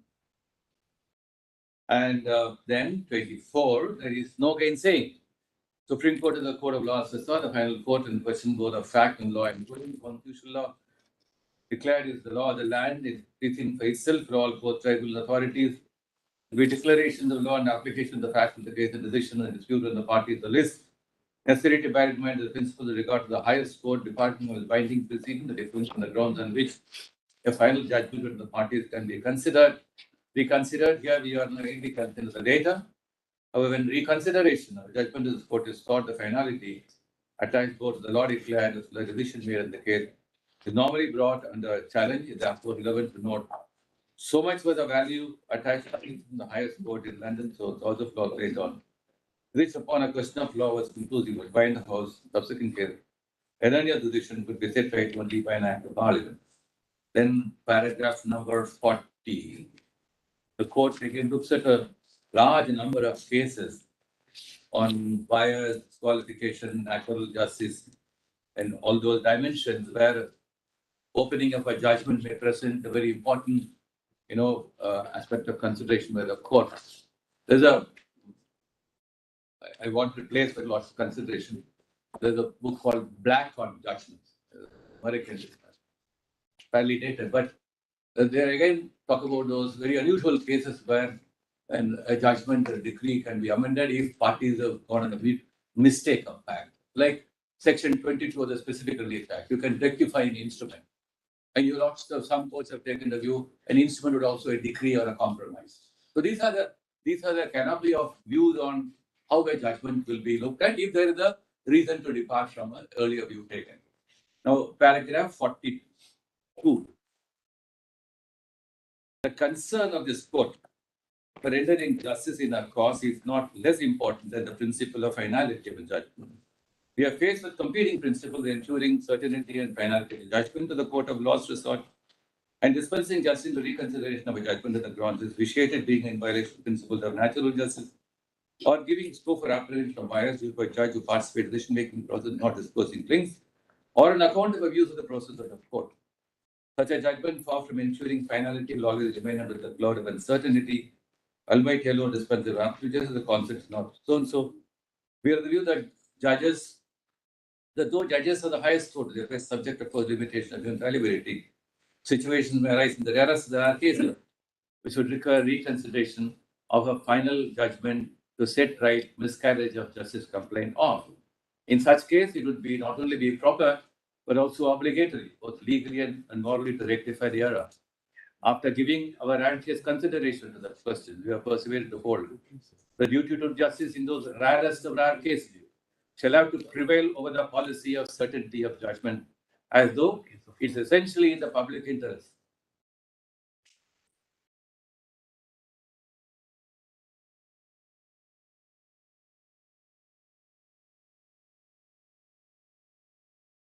Yeah, attorney, it's a reopening of a settlement which you are wanting. Therefore, the principle which applies to the yourself say we did not know. Yeah. It's like, did not know. He doesn't know. 257 crore. Judgment gives its imprimatur. You discuss many more. You give the imprimatur to a settlement that two parties willingly have arrived at. Would exceed 3,900 crore. Without duress, fraud, or pressure. देने की बात नहीं कही. But in purity, you say no. This imprimatur which was given by the court to the settlement itself needs to be opened. Same breath, you say no, don't open the settlement. Enhance the settlement. Vary the terms of the settlement. Amounts to variation of the terms of the settlement. That's I keep saying under what law is what I'm saying. If opening up is possible, and this is contemplated here to do undo miscarriage of justice. So court cannot possibly lay down like a parliamentary legislation in what circumstances this can be done. So even in a very ordinary case, mistake or a fact, a settlement or a compromise is undone by act. And the court says, yes, there's a miscarriage of justice. My inherent powers will be invoked. What is the mistake? So therefore, if that and fraud has been defined so widely, a mutual mistake, sometimes based on an inducement of an acceptance of fact is a fraud. But that's not your case. So that there is any mistake or fraud. I'm sorry. That's not your case. No. My case is the errors which have gone into or the assumptions of facts relating to who is entitled, how many persons are entitled, and what quantum of compensation, that assumption, which has been noticed by the court in the penultimate paragraph in the way for 418 and order, that assumption is proved to be wrong. If you have entered into a settlement, your view is That assumption is proved to be wrong. assumption entered into by one party Yeah. on a settlement entered into by one party on certain assumptions. If later on, much time later, the party finds those assumptions were not correct, there's a ground to open a settlement. To increase that. 45%. Yes, yes. No, that's why I started saying. This is why, see, just think of it, Tony. This is what the proposition will amount to. If all my endeavor is And to also, make good. under the judgments of the court, what I was required to do, I have not done. But don't tell me that I have not done something which I was required to do. I am a default. That's what you're not putting to me, whether I'm in default or not. I'll try to come back to it. If you have done it, you are not a default. If you have not done it, certainly you are majorly a default. No. Causing Probably- for some embarrassing, in this unit, some embarrassing comments on what you have done or not done in the Union of India.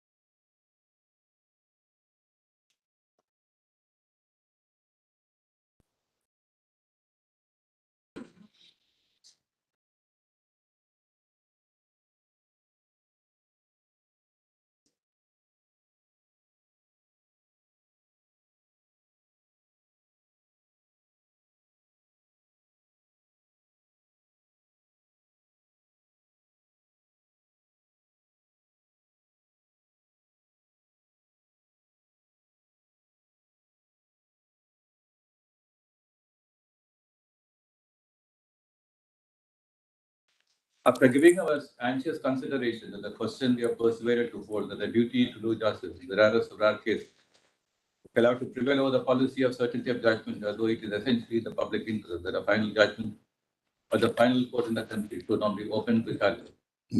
Yet there is circumstances mentioned above wherein declining to reconsider the judgment would be oppressive to judicial conscience and would cause perpetuation of irremediable injustice. That's how it's like a very important way of perceiving how irremediable injustice in a given set of facts is certainly always in the domain of the court. And my only endeavor is to say that look at the totality of the facts, put them all together and see where do we ultimately arrive. There could be a small dark spot here, a gray spot here, and things like that. But the ultimate analysis, if the court were to be told that for this very important reason, in the number of persons, adequacy of compensation, that important reason I say is one of those rarest circumstances with the court visualized to reopen in paragraph 37. If I'm again saying it's a cost of reputation, subject to your verification in the court something. If you have not done what that judgment and review ought to be done, why should we not say that you must bear the consequences of it because you are responsible for that situation? I'd endeavor to see if I can put in a perspective on. I'll try to see how I really can't, none of us can find a perspective to it other than either you've done it or you've not done it. Yeah, and I say For that you'll perspective, get it. If you've done it, well and good. No difficulty.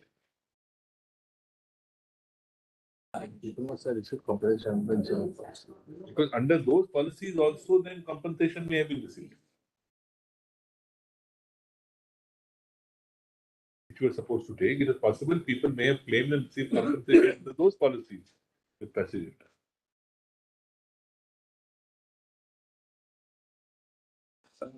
Let's then go into paragraph On the 48. insurance, just a factual thing, the attorney will of course check. The conditions on which the money was transferred to the Reserve Bank, and that's how we assumed this is all being done, said, no part of the fund shall be utilized or withdrawn or utilized to meet any administrative expense diverted for any purpose other than payment to or applied to the satisfaction of the victims The fund may also insurance premium as scheme of insurance indicated. Where is the question of premium as well as insurance policy? Mr. Salve, in a lighter way. Yeah, I appreciate your intervention. But we can't forget that all this happened because something happened in your factory. We can't forget that. Not my factory, the Indian factory. Because at one point of time, it was your factory. Yes. That's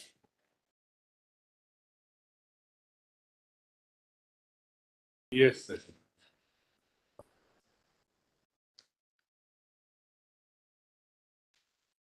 Paragraphs of 48 at page 29.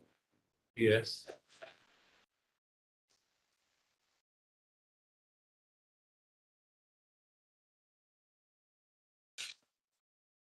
Yes. So I was just looking at the numbers, the very number of cases which was quoted, looked into from a very ordinary, what one may call a what service I was law saying. dispute. I may just share an anecdote. So Nariman was leading the battle on our side. India's finest civil law lawyers. But, he applied further and better particular injuries. That's why the government said, so reality, giving names and details of injuries became impossible. That's why the suit was floundering. That's why in para 188, the Lordship said without proof of individual injury, where would the suit have gone is the question. That's why the district judge got frustrated and said, already in the meanwhile, pay this 400 crores. High Court said 250 crores. That's how the matter is. And your Lordship, as my Lord said, I remember that time the Chief Justice, unfortunately, we lost him halfway through the review, Justice Mukherjee. At that time, the first time when it came up, Chief Justice parted.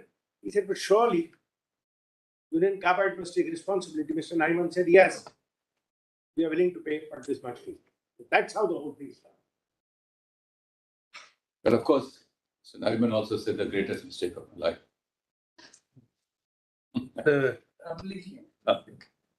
He said that. I have placed on record, just by way of digression, I placed on record That's a social two thought. reports. Yes. Two reports. Whether somebody should defend the party or not. These are many social I now ramifications. practice in another jurisdiction where we are given by the Bar Standards Board. It's a very interesting expression. It's called the cab rank rule. If it is in your area of work, if you are offered a reasonable fee, and if your diary shows you are available, you cannot say no. And there's no question of I don't like this case. So my clerk in London has to keep my diary even when I'm here. So that if an offer comes for brief, he says no, he justifies. So the change is your diary may have gaps.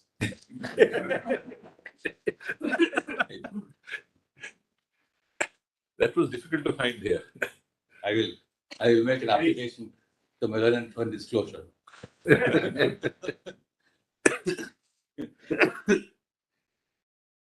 Yeah, I was just trying to say that I placed on record, I will not trouble Lordship with that, two reports by Mass Stars working group in US. One showing the difficulties in the reasons why settlements are entered into, and sometimes why settlements need a second look. There are some concerns they Just, express there, because there's just- a whole range of cases there. Mr. And Tony, the second also, I'm sorry, can you just also read paragraph 52? paragraph 52 at page 30.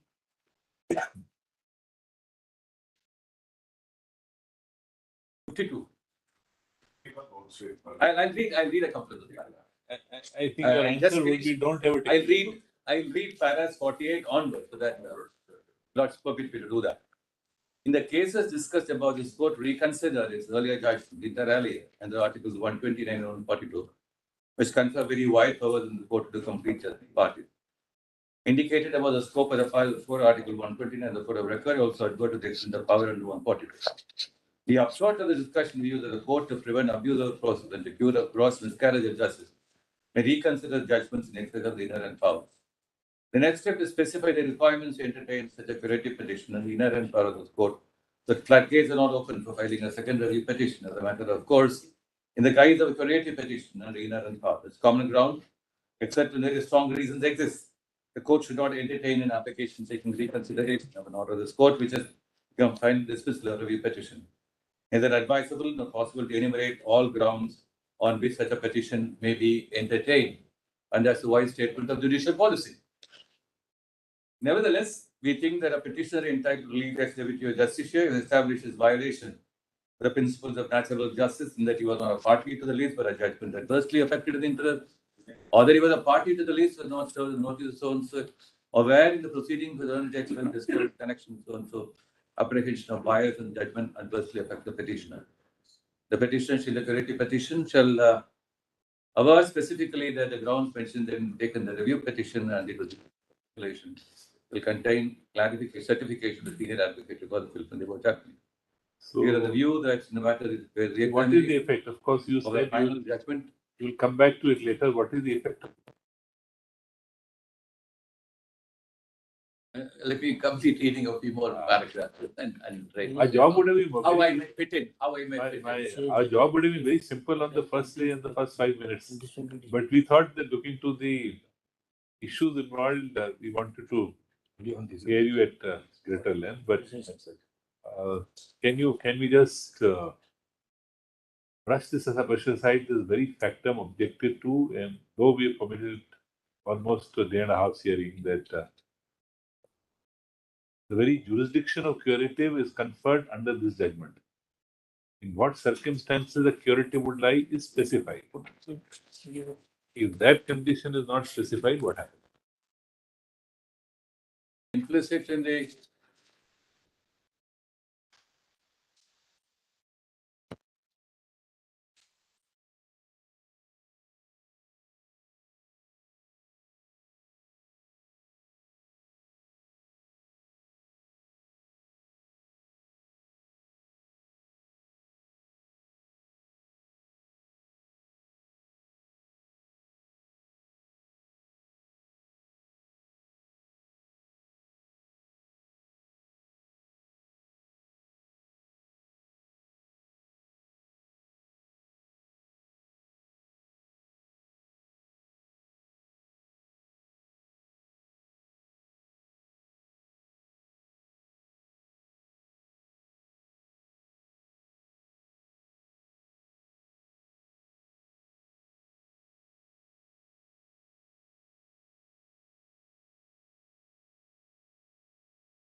That is right.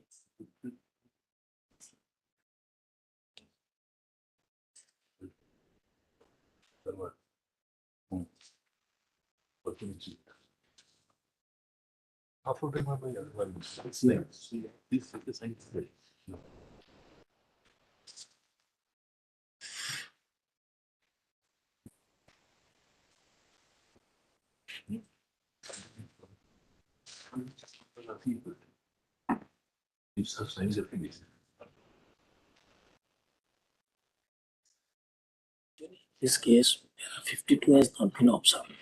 52 is not been observed. One for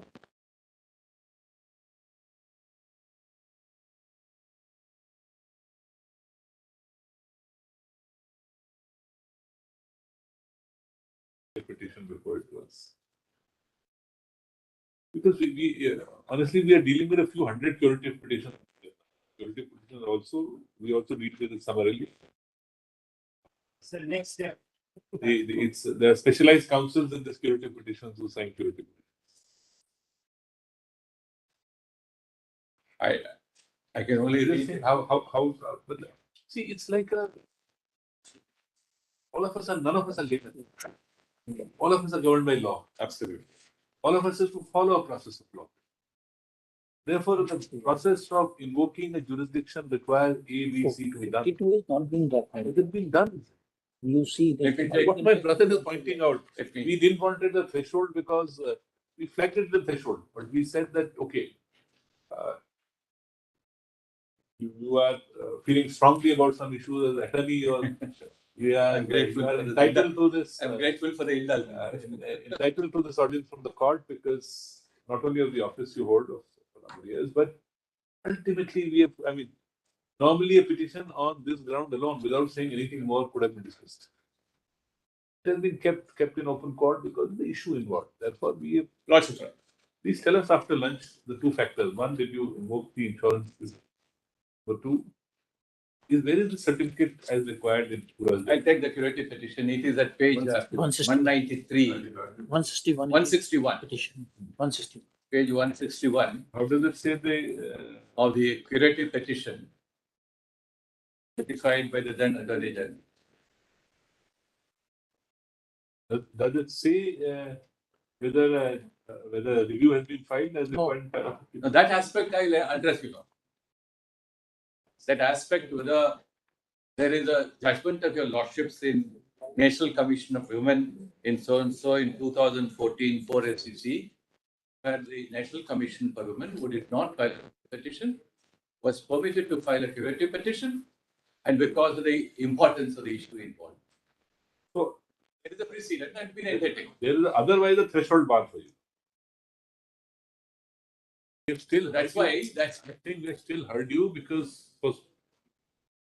I don't think whether any other curative has been argued for a day and a half, but at some stage all good things have to come to an end. Yes, after lunch. I We'll will take it up at about 2:15 because I have one special bench at Very 3 o'clock for 10 minutes. very, very.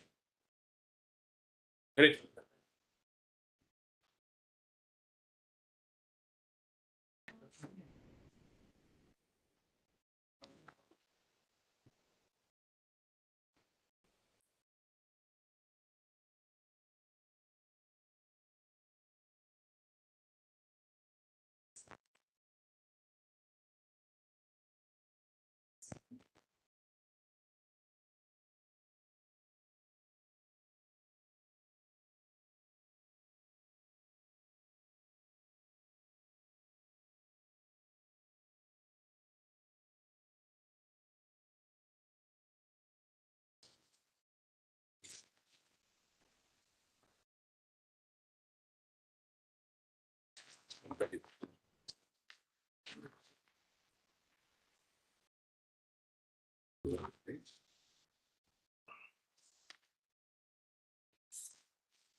Jesus. Chandra can. से विषय में तो बेचारी की tension है.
This is the difference.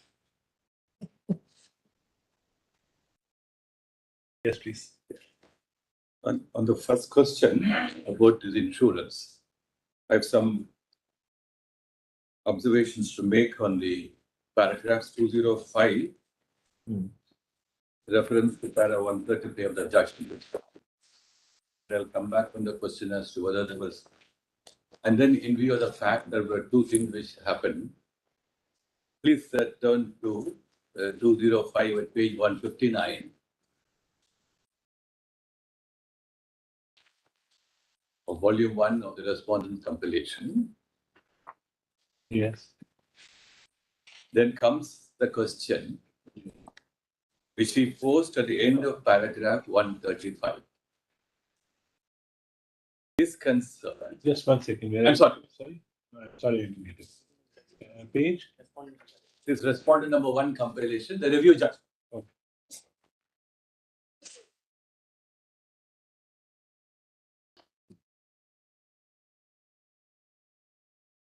I may as well go back to page 132 at the bottom of para 135, which is what's referred to in para 205.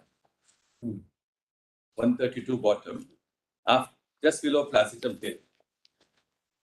What about those who are presently only asymptomatic and have no material to support a present claim?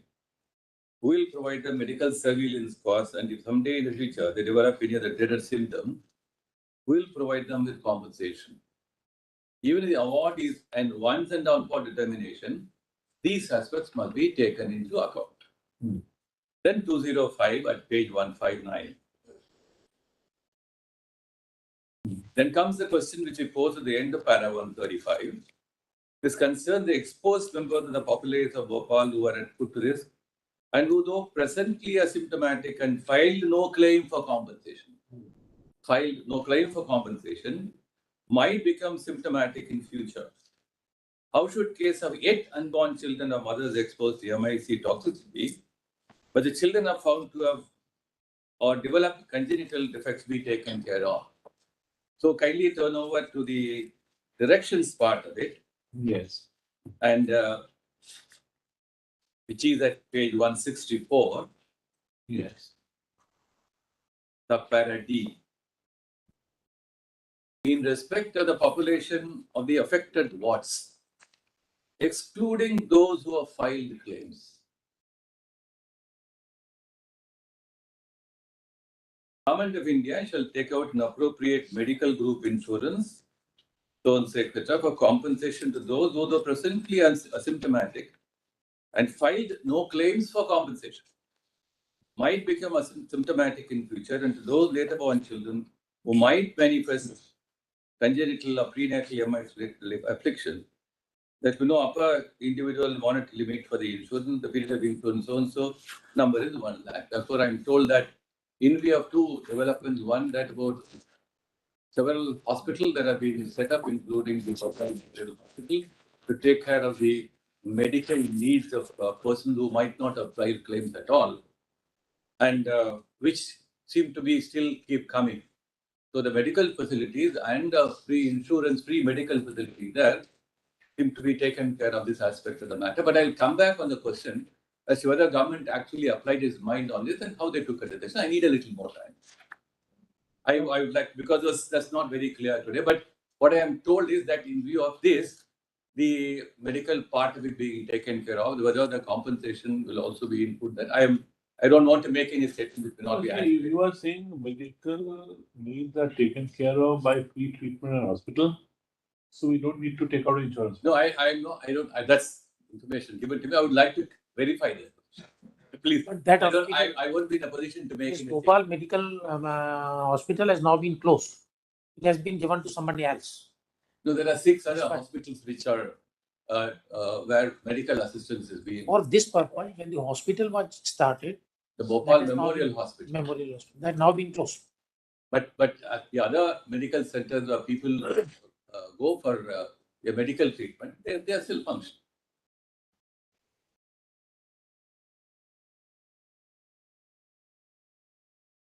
Cover the added cases. I'll come.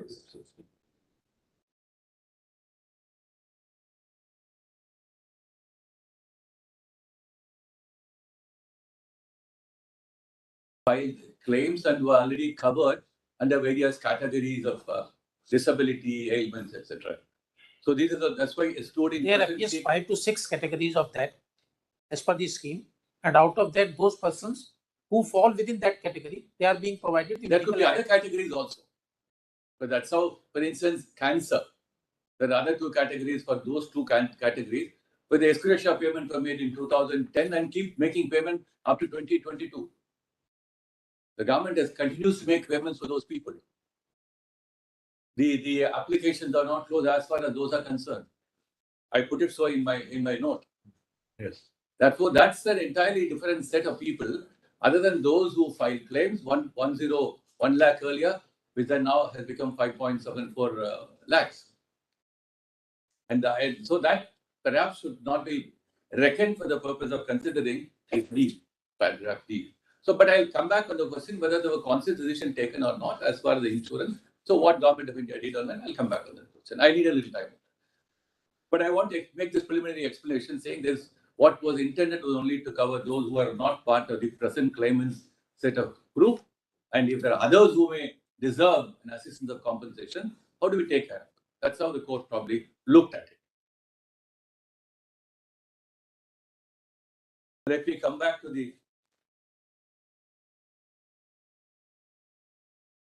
only the trust of this or the hospitals, the 6 hospitals I'm told are functional and they're taking treatment from those hospitals. So that's how the research by ICMR, it continues to happen. Post 2016, studies keep happening and place on record how the categories of other ailments come to the notice of the ICMR, research process. So in 2012, this court said you must continue to have these medical facilities, have a research facility, and ICMR will do that. All that is a detailed set of instructions are being followed.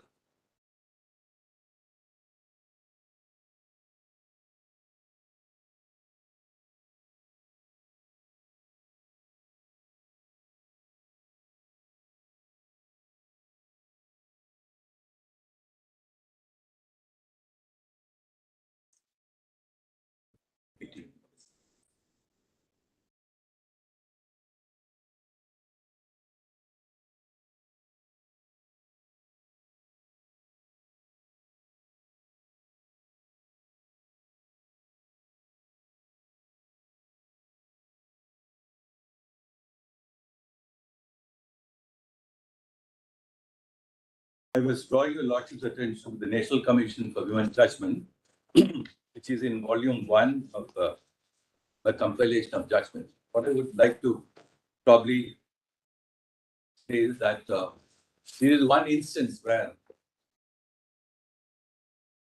the strict requirement of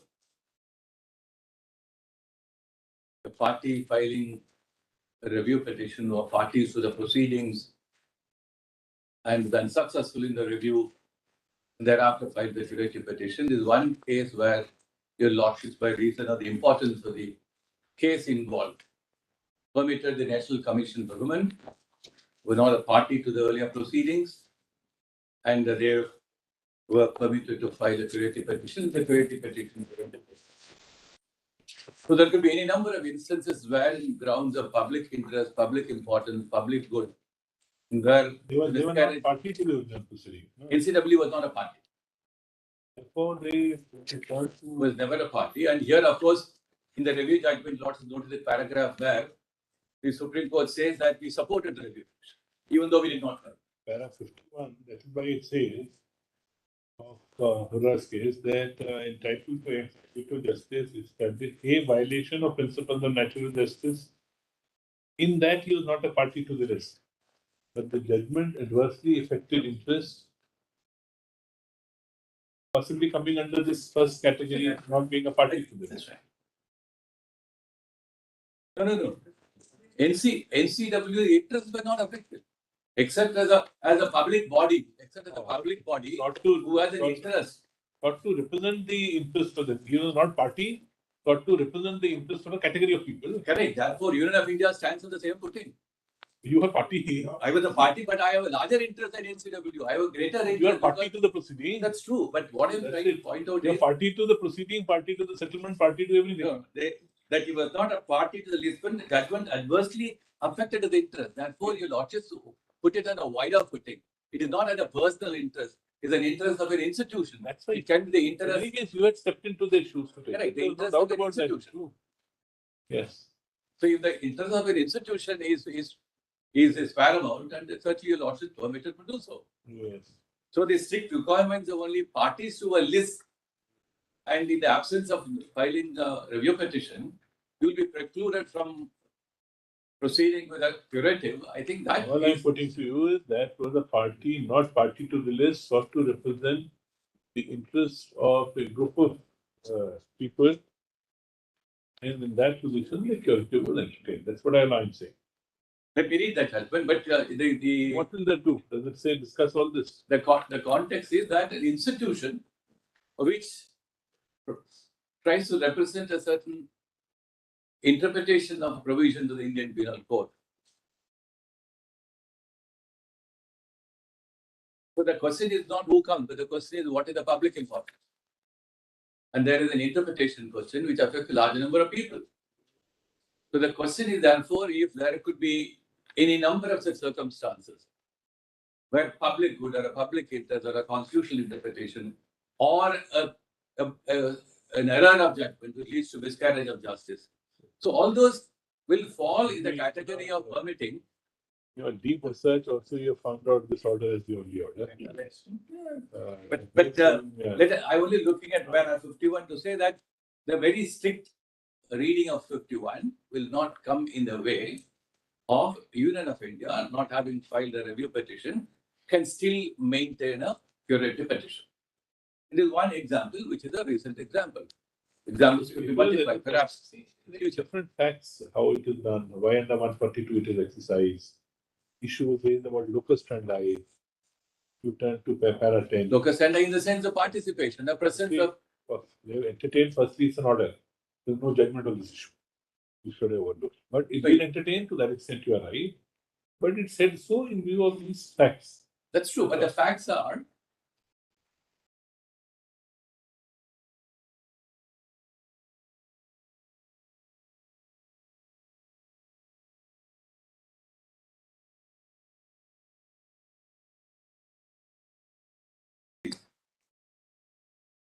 The view that so far as the objection relating to the local standard concerned, the same is not tenable. And according to the fact that we are not dealing with this matter with a statutory right, but a constitutional provision, the Article 142 of the Constitution. And in fact, and Article so and so pass orders to justice between the parties. The issue involved is not one against Monica alone, but the interpretation or the expression cruelty within 498A. And in paragraph 1, and in paragraph 214 of the review judgment, paragraph 214 at page 162 of the review judgment, disposing of those 162 bottom and 162 top. Let me read it.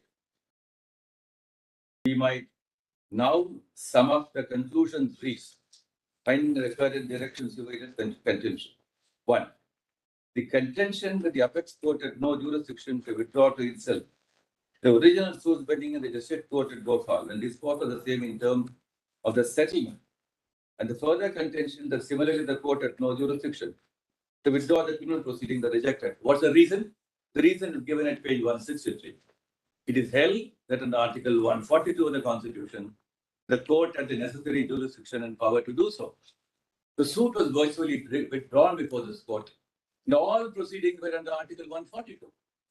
The settlement, endorsement, the further review disposal, everything was under Article 142.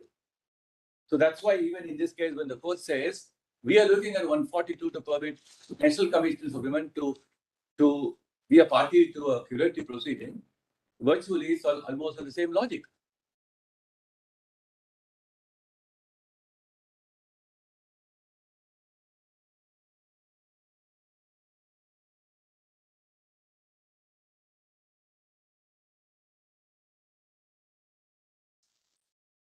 And having said on 42, paragraph 11, the court says National Commission is enjoined to certain statutory duties, and therefore the court considers it in the fitness of things to permit NCW to file a curative petition.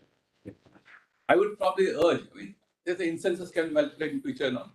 How it happens, one does not have to speculate now. But in the facts and circumstances case of this very hugely adjudicated issues, and with two important judgments as milestone to throw some light to this matter. If the curative petition proceeds to present a very highly arguable question of an error vitiating the settlement for a good number of reasons. I say with great respect, the curative petition has been rightly presented in the larger interest of justice of the Bhopal as victims. Commission's case, we will kindly say that this was a case filed by the curative petition of the National Commission for Women in the creation and criminal appeal number 4. Disposed of at the court of judge.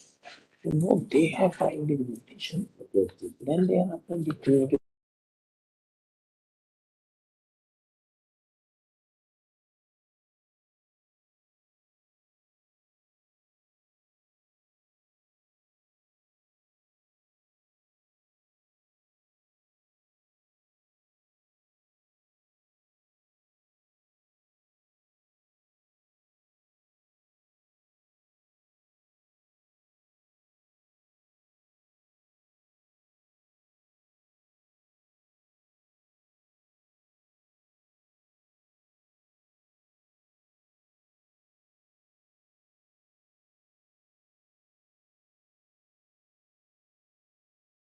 Under the Gas Leak Act, both under Section 3 and 4, Section 3 government took over the right and acted exclusively as in a parent's patriot capacity. So having kept aside the victims from being party to the proceedings, and which also received its affirmance in the two judgments. Now, Section 3, which is available at the same volume 1 at page 176 of respondent compilation.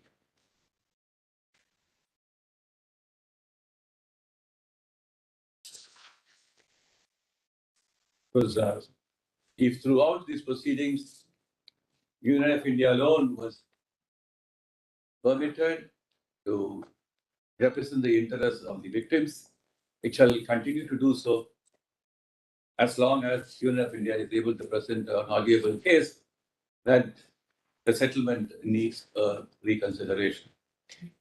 And that flows from the provisions of Section 3, exclusive right to represent, and then Section 4 at page 177.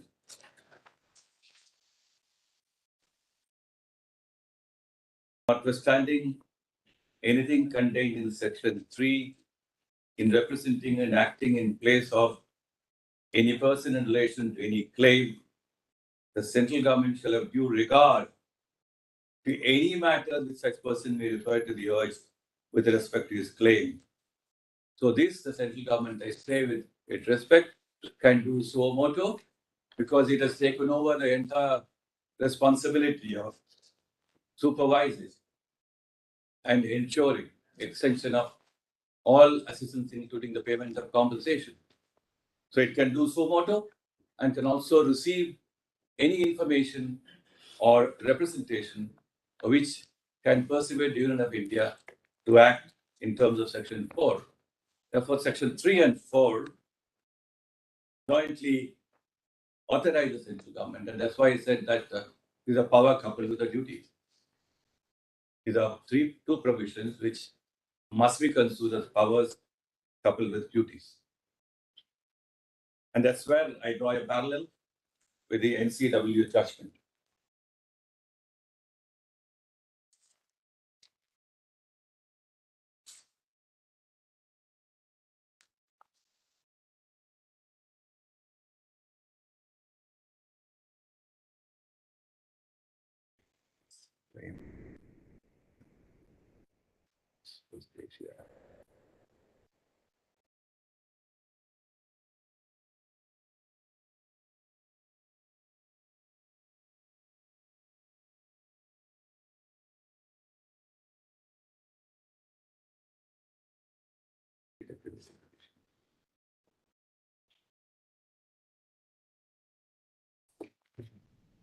Yes.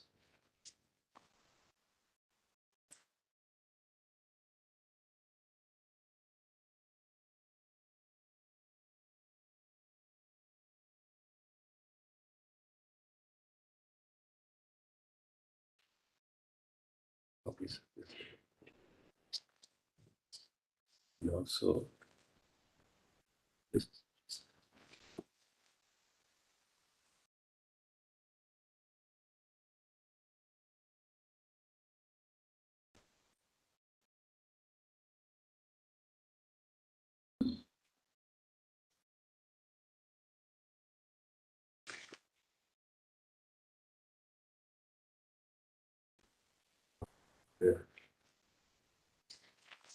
In our, there are 3 volumes of judgments compilation which have placed before the court. I'll just indicate, and they also set out the subject matter of those judgments. Volume 1 is all about curative and review powers. There are about 7, 8, 9 judgments there. This in the index, it's the citations and the paragraph numbers.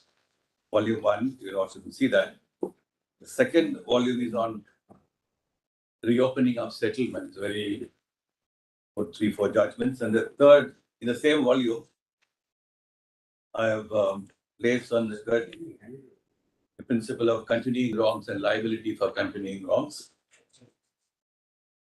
And also some judgments on tracing and restitution, etc. In the third volume, we have this duty to do complete justice, vivija sibi remedium, which the Bandhu Mukti Mocha case has dealt with.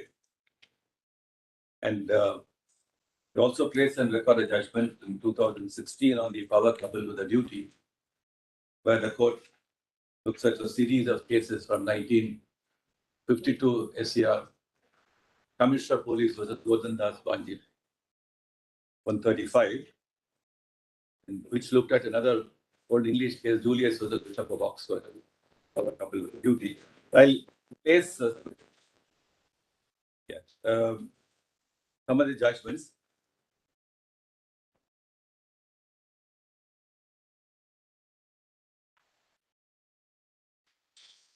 No.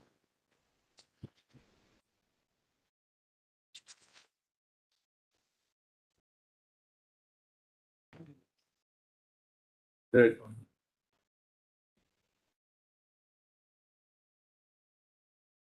Yes, what do you want to say? There are submissions. One, Martin prepared on some aspect. I have another set of submissions which actual submissions by Attorney General.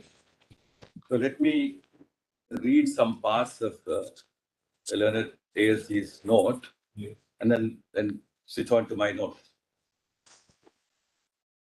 So we have this at page 1. It says, Paul Smiley. Yes. Within the parameters of curative petition laid on by so and so, judgment provides for broad parameters, exercise inherent power to reconsider judgments.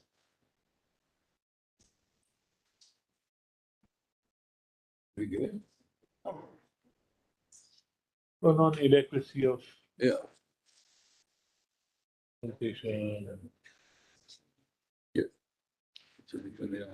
reparation and the intern law. So which note you are reading out of the 2? No, maintainability. You're reading the maintainability one first. My note deals with certain other aspects as well. So para 1, it says the judgment provides broad parameters and the Honorable Supreme Court makes the inherent power to reconsider judgment. Relates to the rarest of the rare cases where reconsideration of a final judgment is required to set right in miscarriage of justice, prevent abuse of process, obligatory both legally and morally to rectify the error, duty to do justice prevails over the policy of certainty of judgment, declining to reconsider would be oppressive to judicial conscience and cause perpetration of irremediable justice, neither advisable nor possible to enumerate all grounds on which a petition may be entertained. That's very important. And ex-Deputy Justice, he establishes violations of the principles of natural law of that paragraph. And next paragraph 4, where it talks about the most devastating human tragedy caused by an environmental disaster. That's why it's the rarest of rare cases.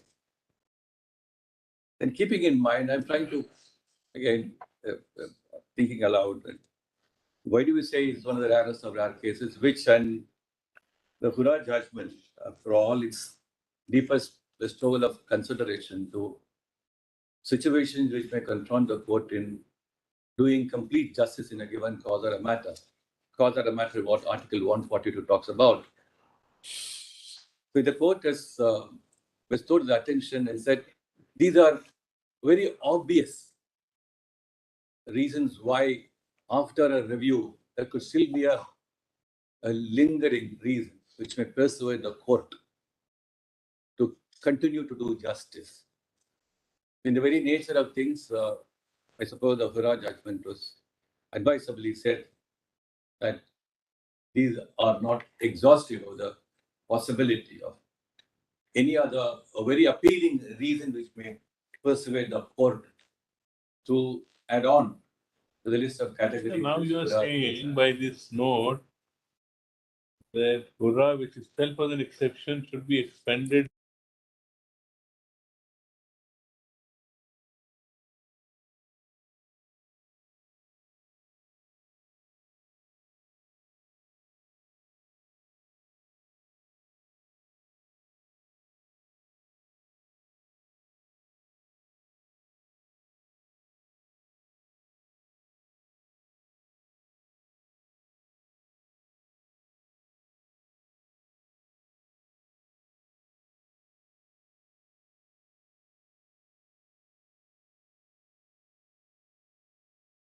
Time, while certainly expressing the need for having a settlement as the only good solution beyond that. Therefore, the finality was never drawn. We've repeated ad nauseum. How can they finality when there was no trial? You chose not to have a trial. In your wisdom, and rightly so, you chose not to have a trial. Now you want to say, well, a trial, we didn't go for a trial because it would have been a very prolonged affair. That's We why took a conscious decision. Now you're going on the premise that trial should have been held. I'm not inventing any new propositions. The para 214 which I read out, court said I'm rejecting the contention that the withdrawal of the cases from a suit or Supreme Court is illegal. The court rejects that contention. And why are we doing that? We are doing it in Article 140. Therefore, the suit no longer survives.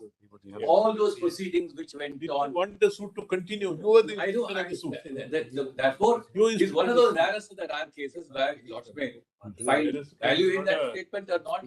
The rarest of the rare cases where, without being relegated to those proceedings, since the proceedings are in before this court, continue to be before this court.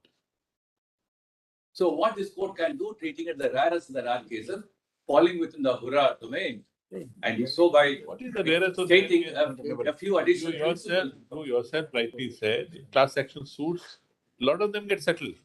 Many of them get settled. We've not had, tort law has not been one of the areas where law has been greatly invoked in India. This was one of the few cases where it got invoked. Class action suit was filed. It was settled in the manner where the US courts, which have possibly the maximum amount of such claims, get settled.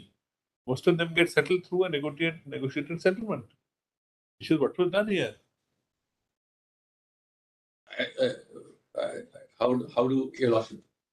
Paragraph 188 says in review that there is no judicial determination on the question whether the company was liable. Now, assuming that we accept your all arguments, first thing we'll have to undertake exercise in this curative petition is to decide whether they were liable. Liable to pay compensation, because that's the observation in paragraph 188. So there is no adjudication on that question. So can that be done in the curative petition to go into the question of we are no longer, that question of liability is no longer a matter at large. Why? In a sense, because that's right. It's no longer a matter at large. They bought peace by getting us entering into a settlement. This is a self-defeating argument, attorney. You say we filed the suit.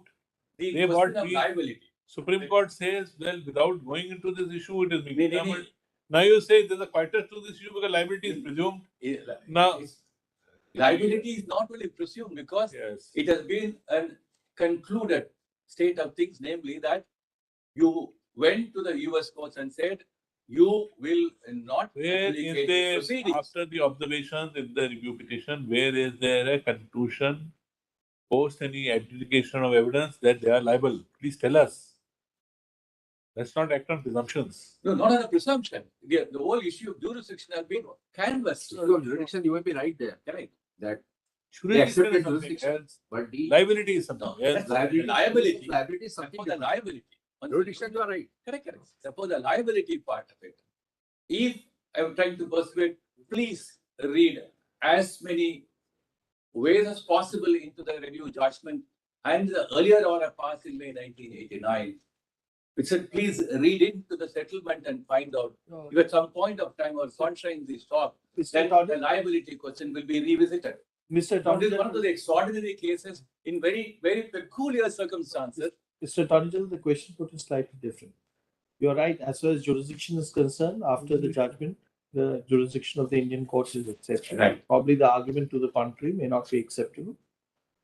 I can challenge you.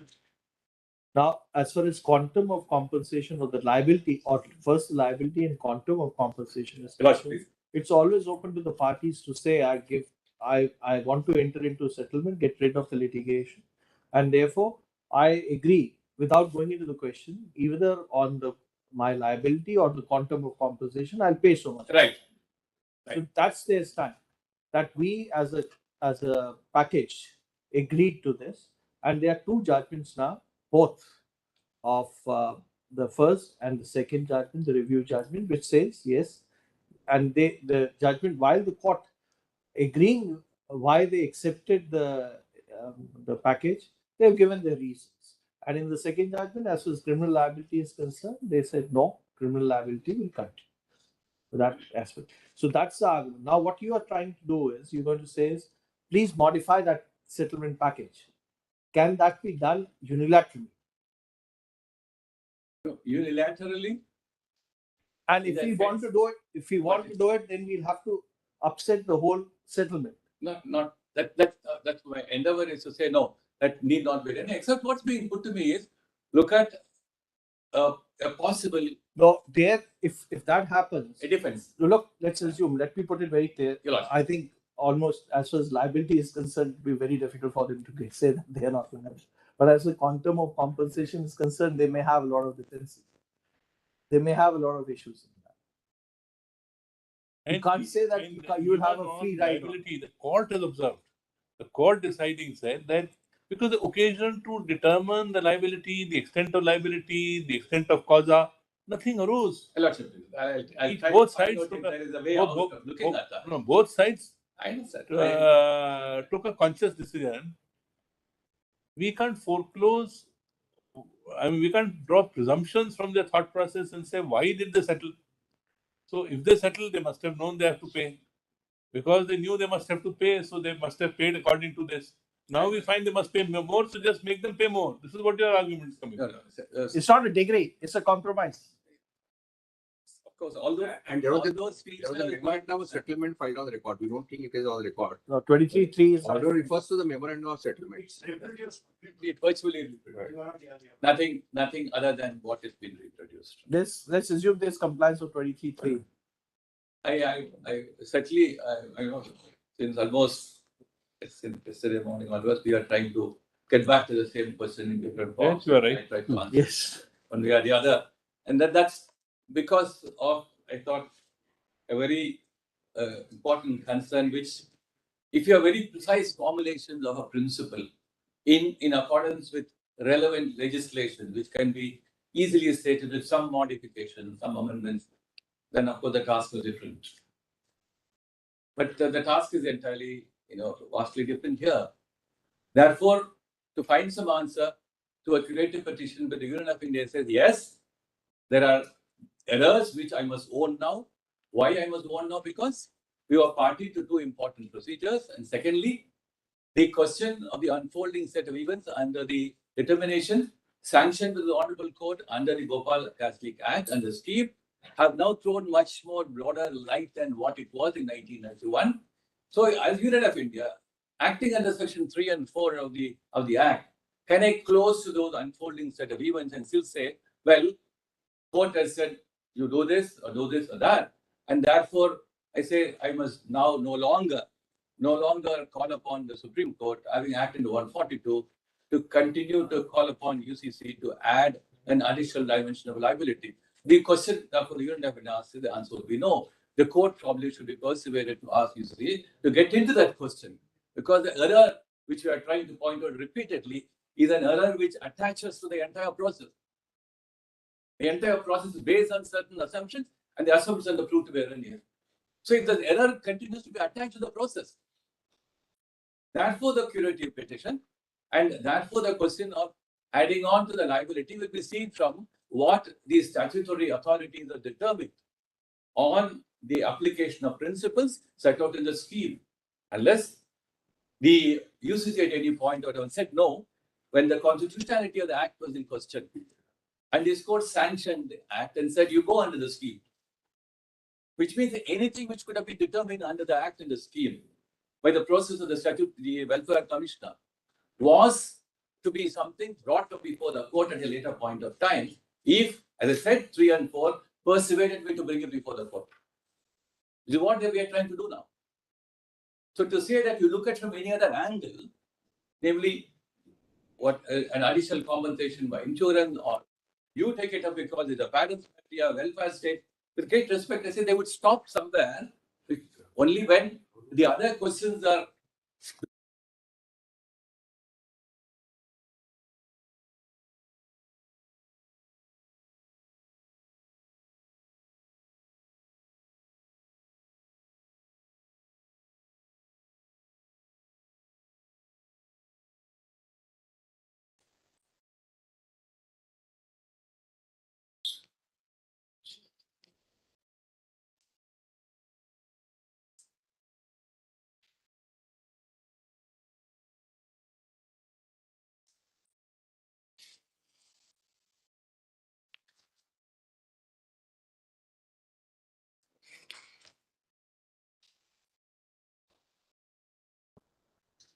Danny, we are just making it clear that the utmost liberality you'll have to wind up today. I'm sorry. At the utmost liberality you'll have to wind up today. There's still 50 minutes, but that's the maximum we can give for this. No one accuracy. We have to hear. We said we will not hear the others, but we'll give them a little time to say whatever they have.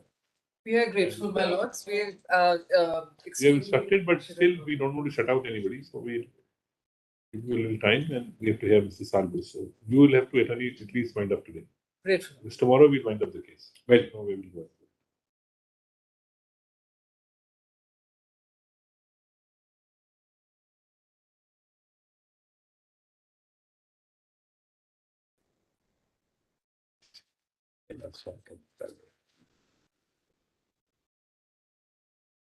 Section 4. Just maybe a little digression.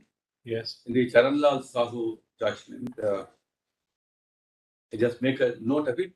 Your Lordships will note that is paragraph 92. The judgment is in volume 2 of the respondent's compilation. Just make a note of it. I'll read it. And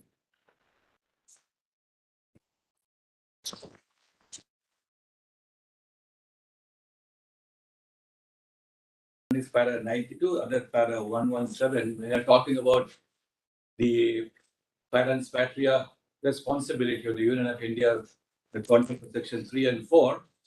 In para 117 of the judgment,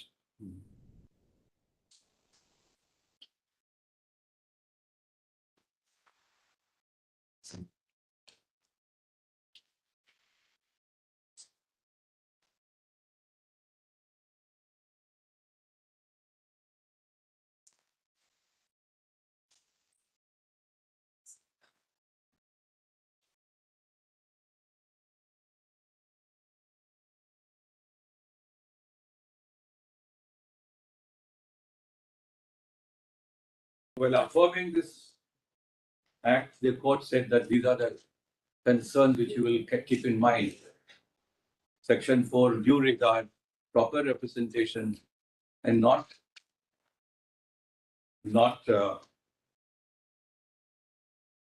slipping into any lapses on the part of effective representation and all that.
to ensure that no harm is and more.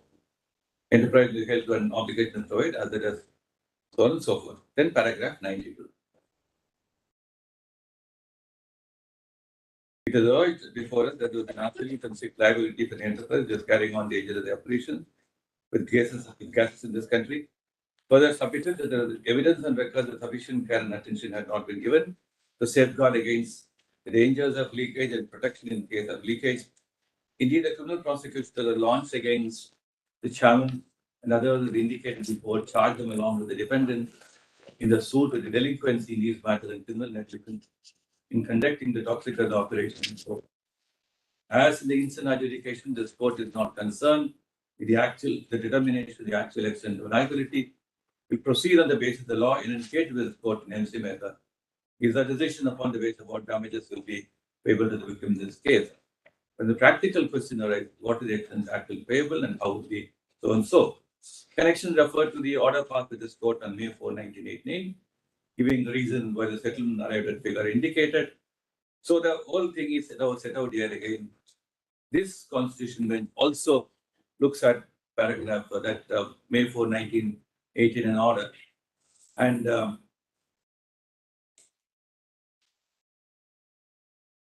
that's how ultimately when they say in para 93, 92 end that the deprivation or curtailment, the rights of within the page 348, the last part of para 92.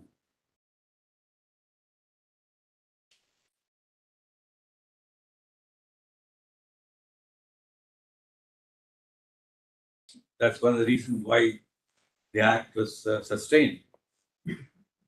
And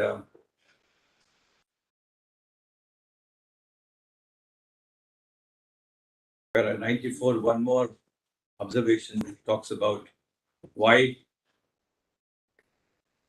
the history of this case shall not go in vain.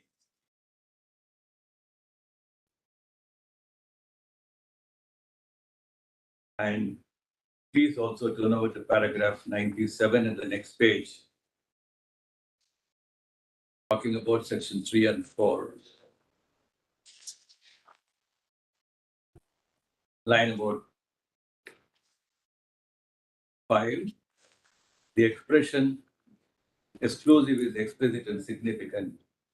Exclusivity cannot be whittled down or watered down, must be given its full meaning and extent, corroborated with the use of expression claim for all purposes. Duality of rights is given to the central government along with victims also. The enforcement of the claims arising in the Bhopal graphic charter. It amounts to be so cumbersome, it will not be speedy, effective, and equitable, not be more best or more advantageous for securing the claims of the leakage. Therefore, I would urge the court that section 3 and 4 call upon Union of India to repeat again that a duty must be discharged because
I was trying to place with the Lordship that while both the judgments have looked at the history of the settlement and why it is germane and relevant, just want to keep these 2 pages flat to show that the genesis was from the District Court of Bhopal and how we travel all along.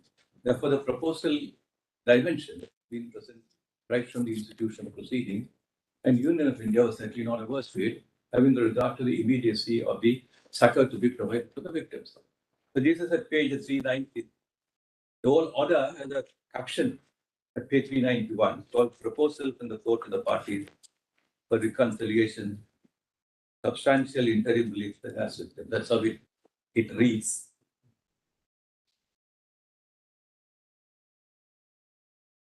Just make a note of paragraph 6 at page 393.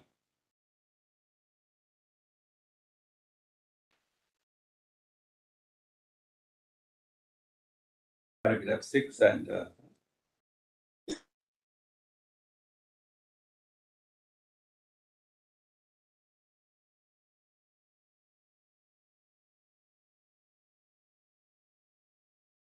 we do want to say this is that since right from the inception of the proceeding, the judicial role played has been exemplary in one sense that immediate succor, immediate justice.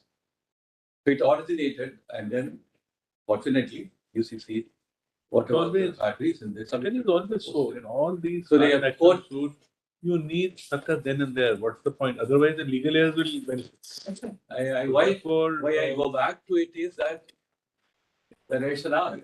Frankly, I'm not able to find any doubt on the manner in which the settlements took place or the initiative of the government or the stepping into the shoes of those people who would not be able to prosecute, the role of the court, sometimes pushing them to make sure that a reasonable settlement at that time came through. All this has played a role because it was one factor known was that the assets within the country were a much smaller fraction of the total amount which has ultimately been paid. If you take up everything which they had, you still would have got a fraction of it. Now, as and when you got a decree, as and when, that's why the discussion on that.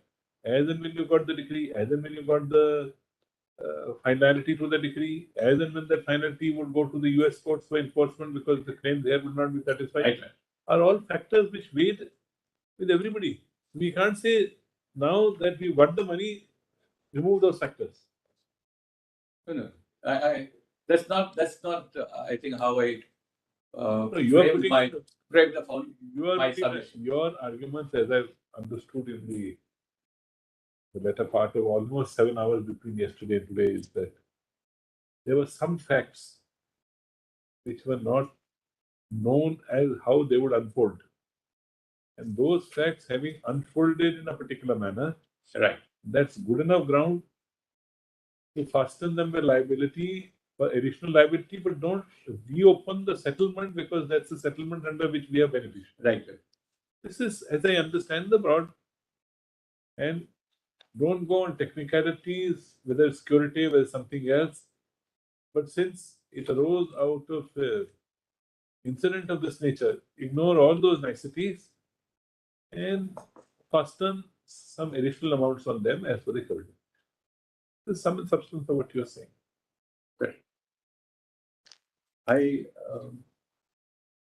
Anything else?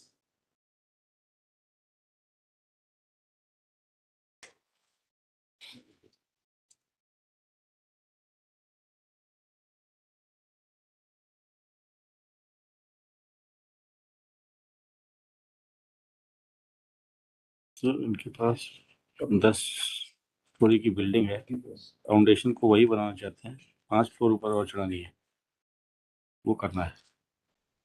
Just pick up वो FAR नहीं मिला है। sufficient. Anything else which you specifically want to say in the point? And We've understood. sorry, Lord, Attorney, there is no doubt in our mind, at least what you are canvassing. Whatever way we go, they don't go there. But certainly there's no doubt in our mind as to what you are seeking to canvass. To that extent, you have succeeded. You have put forth your point of view in constructors. We understand the point of view. Maybe I've tried to abridge it, having heard you over a period of time, as to what the line of direction is. Because the moment you get into technicalities, you are in difficulty. That's the fact. You are saying take a very larger view of the canvas and try how to further emulate the people who have been identified as it. Looking to the nature of litigation, nature of play. that's why every time a new issue which doesn't have a precedent confronts the court and says, yes, we sit back in the chair and see how do you provide an answer to this question. It's like looking at the rough edges of a diamond and making it a good diamond. Therefore, this is a case one where some rough edges are there. And therefore, if I have to handle a diamond, I have no problem. But the rough edges of the diamond are there. And that's why we're trying to say this is... and it should be done in a manner the diamond doesn't disappear. Yes, that's all. Let me just quickly go through my note and I'll try to conclude. And in my note, I've also given references to... Which is the note you are referring to now? Submissions, there's a separate note given. Submissions by the attorney. That's right. Just quickly run through it. Yes. Some maybe little what will bag with me, but I begin.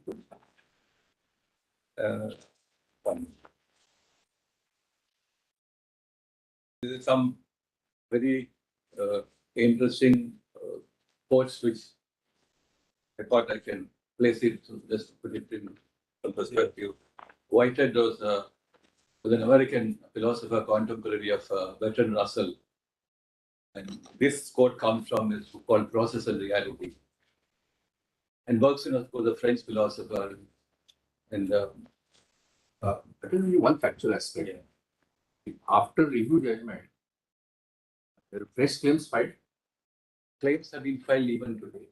As far as claims, So there are substantial number of claims were filed even after review judgment. there are two sets of claims. One, those who fall within this 5.74. That is the final number. But within that, there are claims which keep coming up regarding the so-called. So there were fresh claims filed even after review. Review was decided. Yes, Very large. after review.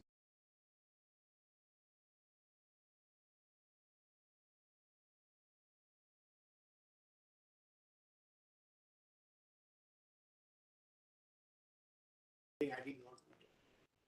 The Suzuka asked more than once. Is this 675 paid or is it to be paid? There is an affidavit filed by the union. Their case is not that there is any amount remaining to be paid for which they need money. Their case is compare the assumptions of 1989 with the actuals and revise the settlement. They gave figures of what they have paid. My lord asked saw two figures yesterday, 1548 and 1509. What is 1548? They have explained 1548, my lord, in an affidavit.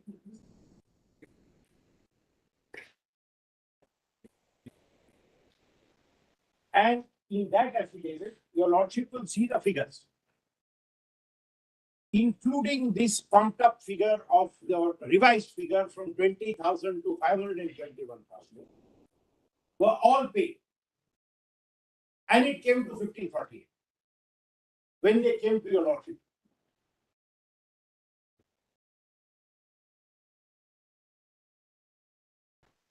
Now, if your lordship sees in the curative page 329, P7. So at least let this factual position be here of nothing is to be paid. The second volume of priority. The NGOs are saying the government should pay us more, to which the government is saying we owe you nothing more. I'll show that. Please see. That I've given that, sorry, Just one. the note. See P7. Salve, you pointed out in your own study. Very good. Within the note which I've given, there is a reference to it. I'll come with a certain footnote so that this clarification is made. No, in this, Mr. Salve said you are saying that you don't have to pay any Total amount that we, So the NGOs are claiming amount. whatever received amount has been paid. Is it your say that you are liable to pay more to the That's right. NGOs? Would your lordship just see the one page so that Not, you're we clear are not on this? liable. The UCC is that person.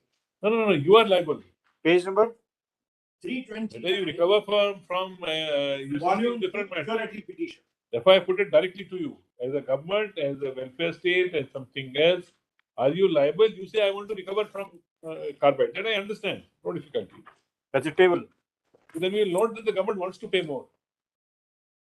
But the government doesn't want to pay more. PC page 329, P7. The 329, P7. chart. Yes.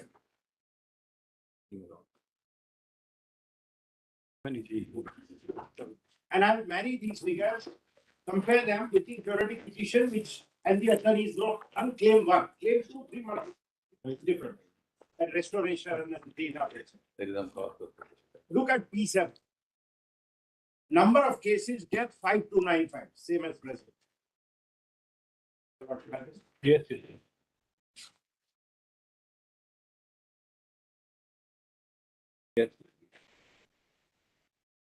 See page 329. May, since you want me to conclude today, let me. Yes, Mr. Sabe, I want him to. Yeah, otherwise, Correct. I will run through tomorrow. Yes. No.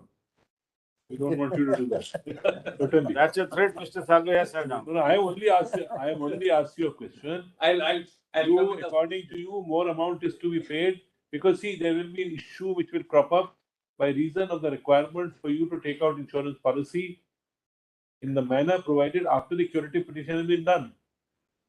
So the manner of paying additional amounts or may be required to be paid for these NGOs, are you saying you are willing to accept the liability if you Not really. find in your favor? I have no connection. We are not answering to any. I'm talking. It's very easy to dip into somebody else's pocket and take out the money. Question is, are you willing to dip into your own pocket and give it the money?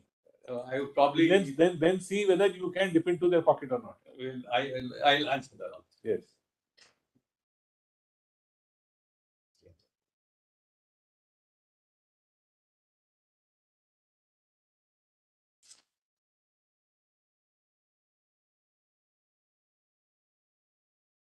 Very. Yes, please. A capital para A. Yes. Your lordship will lead the courts you own and read through them. Yeah. But Bergson I thought very interesting. But he says in order to think change and to see it, the whole field of digital preparation, right? Some of them artificial, created by philosophical speculation, the others natural to common sense. Now let me see. The curative petition has been filed by the Union of India as a parents' patria of the victims of the world's largest industrial disaster, seeking enhancement of compensation in the settlement. Submitted the fundamental lack of completeness of fact touching upon the quantum of liability of Union Carbide Corporation. Consequently, the quantum of damages payable have initiated the settlement, affirmed with the Honorable Court, it is order dated so and so, and judgment dated so and so. Both in the first settlement judgment and the review judgment, is Honorable Court underscored the possibility for a second look at a settlement and the need that may arise to do so. The fallibility of endorsing the settlement without leaving room for reconsideration has informed the Honorable Court in holding so.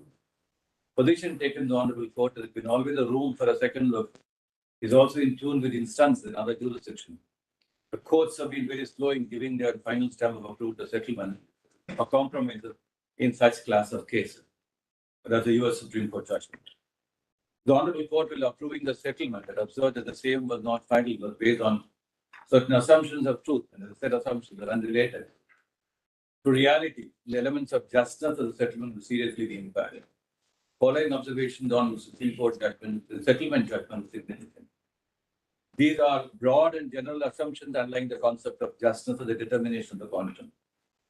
The total number of cases of death or a permanent total of partial disability, or what we call catastrophic injuries, is shown to be so large.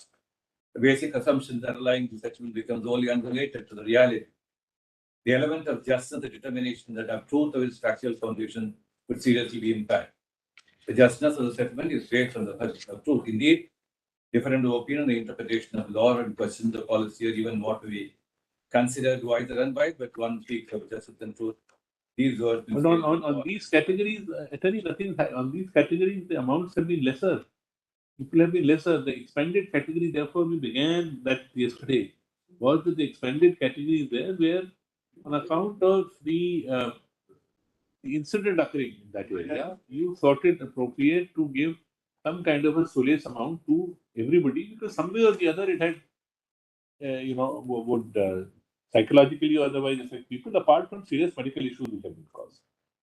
That's not, if you take out that category, there is no problem in all these cases which you're talking about. Then the other category. Partial disabilities, serious disabilities. They are.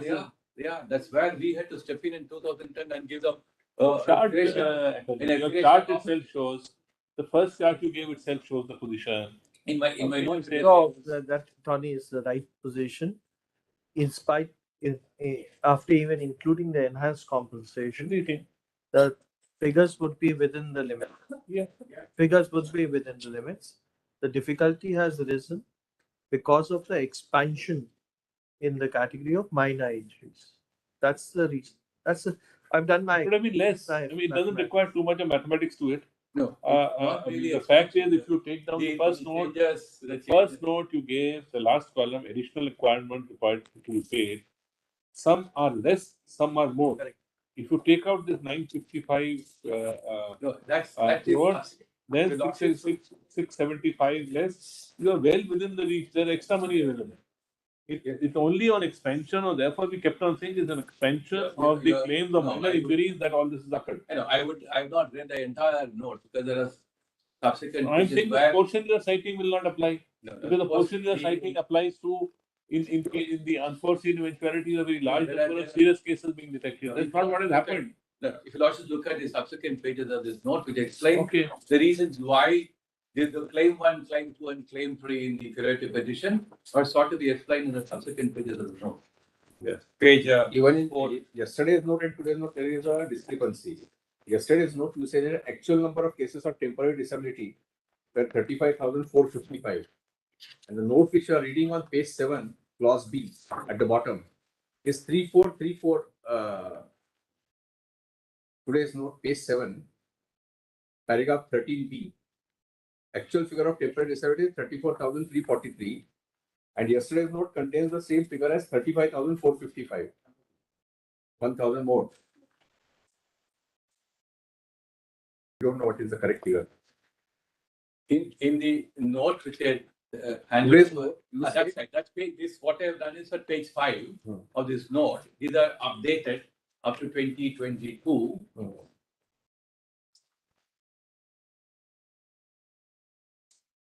That's why I sought your lordship permission to so be updated. as far as this temporary disability is concerned, how many are there? Total number of cases 35,455 or 34,343? Because with each case 50,000. Yes, it is 34,340. So yesterday's figure was not correct. That's right. At page 5. Not correct.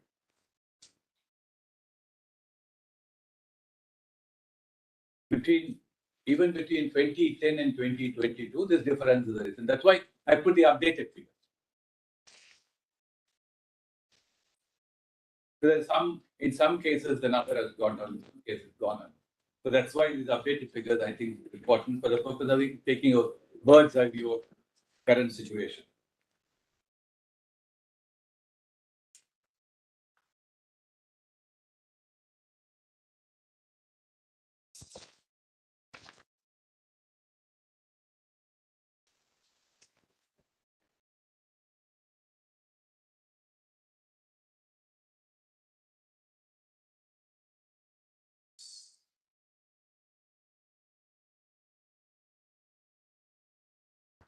Then paragraph 7 of my submission, the earlier paragraphs all deal with what has been stated in the review judgment and the settlement judgment.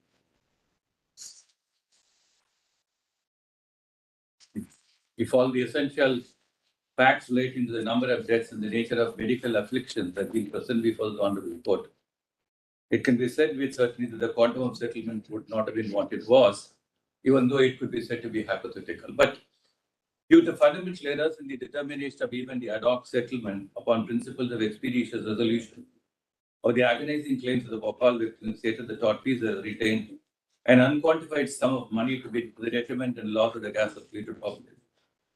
The retention of such quantum of money, which would have otherwise been shared with the victims, can be said to be akin to unjust enrichment, submitted that in all such circumstances, where the quantification of damages, compensation, through a process of settlement or otherwise exposed to legitimate challenge, the principle of unjust enrichment, the need to dislodge its benefit, and the person or entity was retained as a result of errors or otherwise, can be located in amalgam of merger of one, the right to remedy, access to justice and fairness of outcomes, all of which are now constitutionally guaranteed. The judgment of the Honorable Court in Indian Council for Enviro Legal Action endorses the affirmative duty of the court to undo such retention of benefit in dealing with all instances of unjust enrichment and understanding the wide comprehension of the principle of unjust enrichment. The Honorable Court will persuade to also, after paying attention to the aspect of the finality of the judgment in paragraphs 103 to 140 thereof. Then para 8 looks at Permanent Court of International Justice judgment and on the question of reparation. What do you mean by reparation? Just a few sentences there. The essential principle contained in the actual notion of an illegal act, a principle which seems to be established by international practice, in particular arbitral tribunal, that reparation must, as far as possible, wipe out all the consequences of the illegal act and re-establish a situation which would, in all probability, have existed if that act had not been committed. And that's the principle. Now, paragraph 9, I said the observations review judgment can be legitimately construed and read as keeping open the need for subsequent process reviews. Regardless of the conclusion for the settlement judgment in answering question J, and the imposition of certain obligations, the Union of India, to fill certain gaps in the quantum of compensation submitted as what's being canvassed is the Honorable Court on updated facts and circumstances is a continuation of the review process. The curative petition therefore deserves to be treated as a necessary, essential, and indispensable recourse to justice. To underline, I say it's a continuation of the review process and not a initiation of a fresh, independent process. Therefore, that's why I said the Huda judgment may have to be endorsed in an additional way. And this would probably be the better way of going about it. Then paragraph 11, in held a rubric of immediate evidence that where there is no precedent, establishment of the precedent will lead to multiplicity of action. It is held if men will multiply injuries, actions must be multiplied too. For every man that they do not will have its recompense. Then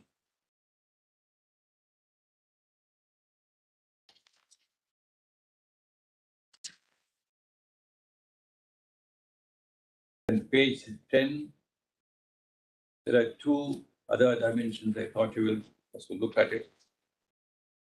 Page 9, what para 21.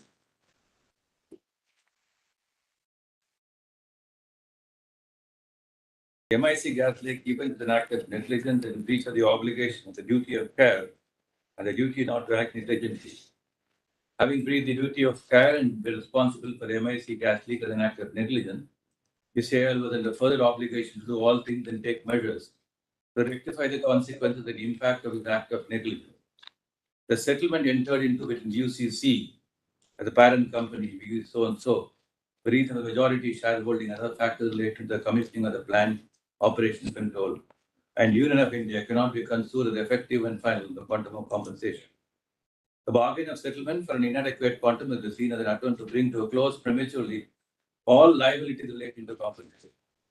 If only a fair and final closure in the issue of quantum of compensation can be said to be relieving the from the subject of liability. As long as such a fair and final closure has not occurred, it can be stated that UCC continues to be in wrong, in not effectively, and finally rectifying the consequences and the impact of its negligence. Therefore, UCC was not only in breach of his duty of care obligation, but also in breach of his obligation to rectify the impact of his act of negligence. This twin breach of obligation is a continuing wrong. That there is a need for a further extension of the principle of habeas corpus. The concept of continuing wrong or continuing injury is a matter of procedure falling in the domain of limitation of action. These are statutory prescriptions. Even in the matter of application of continuing wrong or continuing injury, courts have felt the necessity of having a flexible approach. As long as it shows that the wrong continues to have a non-abating effect on impact on life and physical well-being, the court will lean in favor of an expansive application of the continuing wrong principle to do complete justice. This is a case of both a continuing injury and therefore a continuing wrong, as also a case of continuing right. It is well settled that where wrongful act is of such character, the injury caused by it continues, then the act constitutes a continuing wrong, well stated in 1959 Supreme Court. Is then para C, the settlement can be reviewed by the Honorable Court. Paragraph 24. The settlement judgment is also the review judgment to align the uncertainty of fact relating to the number of deaths, nature of injuries, and the increasing number of people affected both by patent and latent impact due to exposure to methyl isocyanate. The uncertainties expressed in these judgments reflect the state of uncertainty that prevailed in similar mass tort situations. The asbestos-related litigation was England, the United States of America. But over a long period of time is a classic example of the limitations that claimants, courts, governments, and scientific experts are faced in such situations. In view of this, no part of the judicial process can have a dimension of estoppel that it would shut out our examination of due and just claims. The fundamental right of acts of justice must prevail over all of the technical and procedural dimensions of administration of justice. So, para 26, there is a reference to this because in the counter affidavit and their written summary, they talk about two judgments, 2007 and 2011. I would like to look at it like this. The unfolding sets of events placed and occurred in the curative petition. The two applications dealt with in Bhopal gas periods also in 2007-9 SEC. The intervention applications filed by parties in the curative petition added petitions also. And the proceeding time taken by the Welfare Commissioner. Together demonstrate beyond any doubt that the facts and figures reckoned for the purpose of the settlement are not sacrosanct and are no longer final and govern such matters. Then paragraphs 28 to 30, I looked at some of those practice of settlement procedures in the US courts. May just look at that. I don't want to read it in pencil.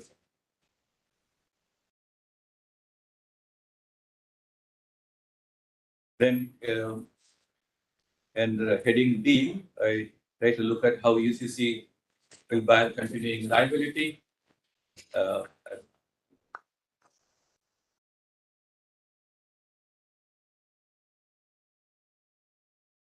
That's notwithstanding all the internal corporate agreements they have made. Look, one submission in the context of paragraph 35, 13. Bandhu Morcha Lordship said, look at 32. What is the scope of adjudication powers in 32? It's worth looking at what the Lord said in Bandhu Morcha and the scope of Article 32. Now, why I'm talking about it is not a 32 proceeding, but since the court has withdrawn everything at 142, being a final court, everything is in the hands of this court.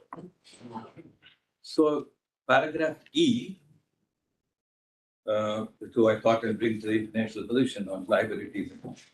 So, given the scope of the global expansion of trade and commerce and the possible impact on human rights violations, certain international principles towards imposing obligations, the liabilities, and corporate trading entities have been involved.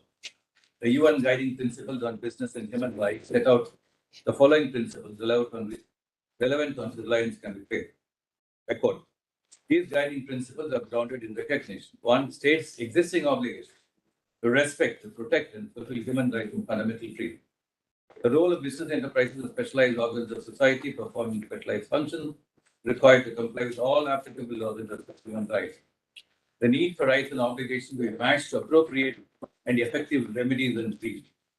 These guiding principles apply to all states and to all business enterprises, both transnational and others, regardless of their size, sector, location, ownership, and structure. The guiding principles should be understood as a coherent whole and should be read individually and collectively in terms of the objective of enhancing standards and practices with regard to business and human rights to achieve tangible results for affected individuals and community, thereby contribute to socially sustainable globalization. So similarly, the OECD guidelines for multinational enterprises also provide principles toward responsible business conduct in a global context.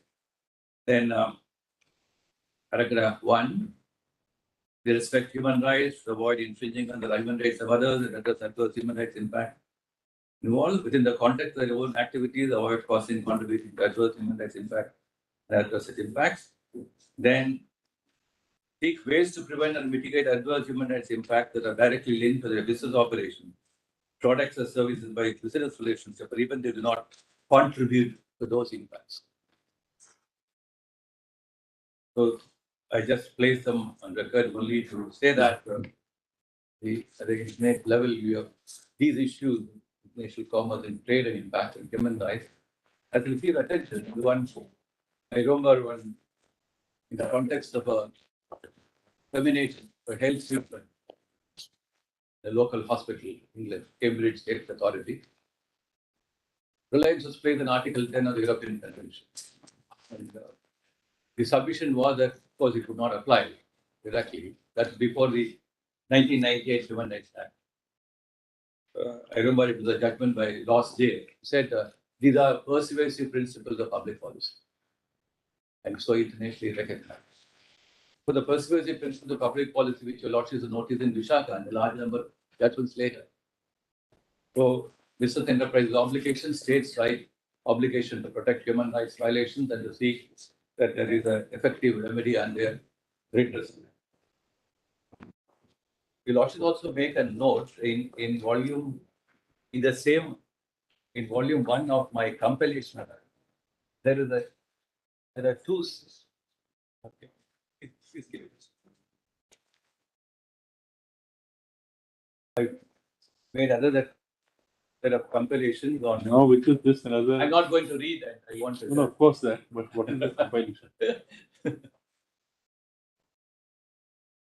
Compilation, certain articles and extracts from books, but I Lords will just pick up volume 1 of this compilation on the meaning and definitions of fraud and mistake. That's just make a note of it in volume 1. Serial numbers 4 and 5. Serial numbers 4 and 5, volume 1. I don't propose to read it. Thank you. Our journal, the last 2 days for 7.25 hours. And yes, tomorrow. Reply first. So we'll give Hello. 10 minutes each to both this, both of them. More than 10 minutes. Sorry, we are not willing to hear you. Either you can compress it in 10 minutes or you can't. Whichever way you want. Not also one request. Yes. Papers are still not on record. Which one? My lords, we will attempt to satisfy, my lords, that a para of the relevant order was not read out. That was Do not, that. Do that. tomorrow we'll do that, my lords. But I was only saying, your lordship will hear them, no problem. Not papers. See the last order. Yeah, exactly. So I'm worried at what the attorney has filed. Now, it shouldn't be, these are attorneys filed, not because And what we have filed. What we have said, we are not, since they are here for 2 days, we give them each 10 minutes to say what they want to say broadly. Attorney has to address, he is addressed. Gotcha. Thank you. Get to ये कर भेज दीजिए Should I say? नहीं इसमें भेजिए बस बाकी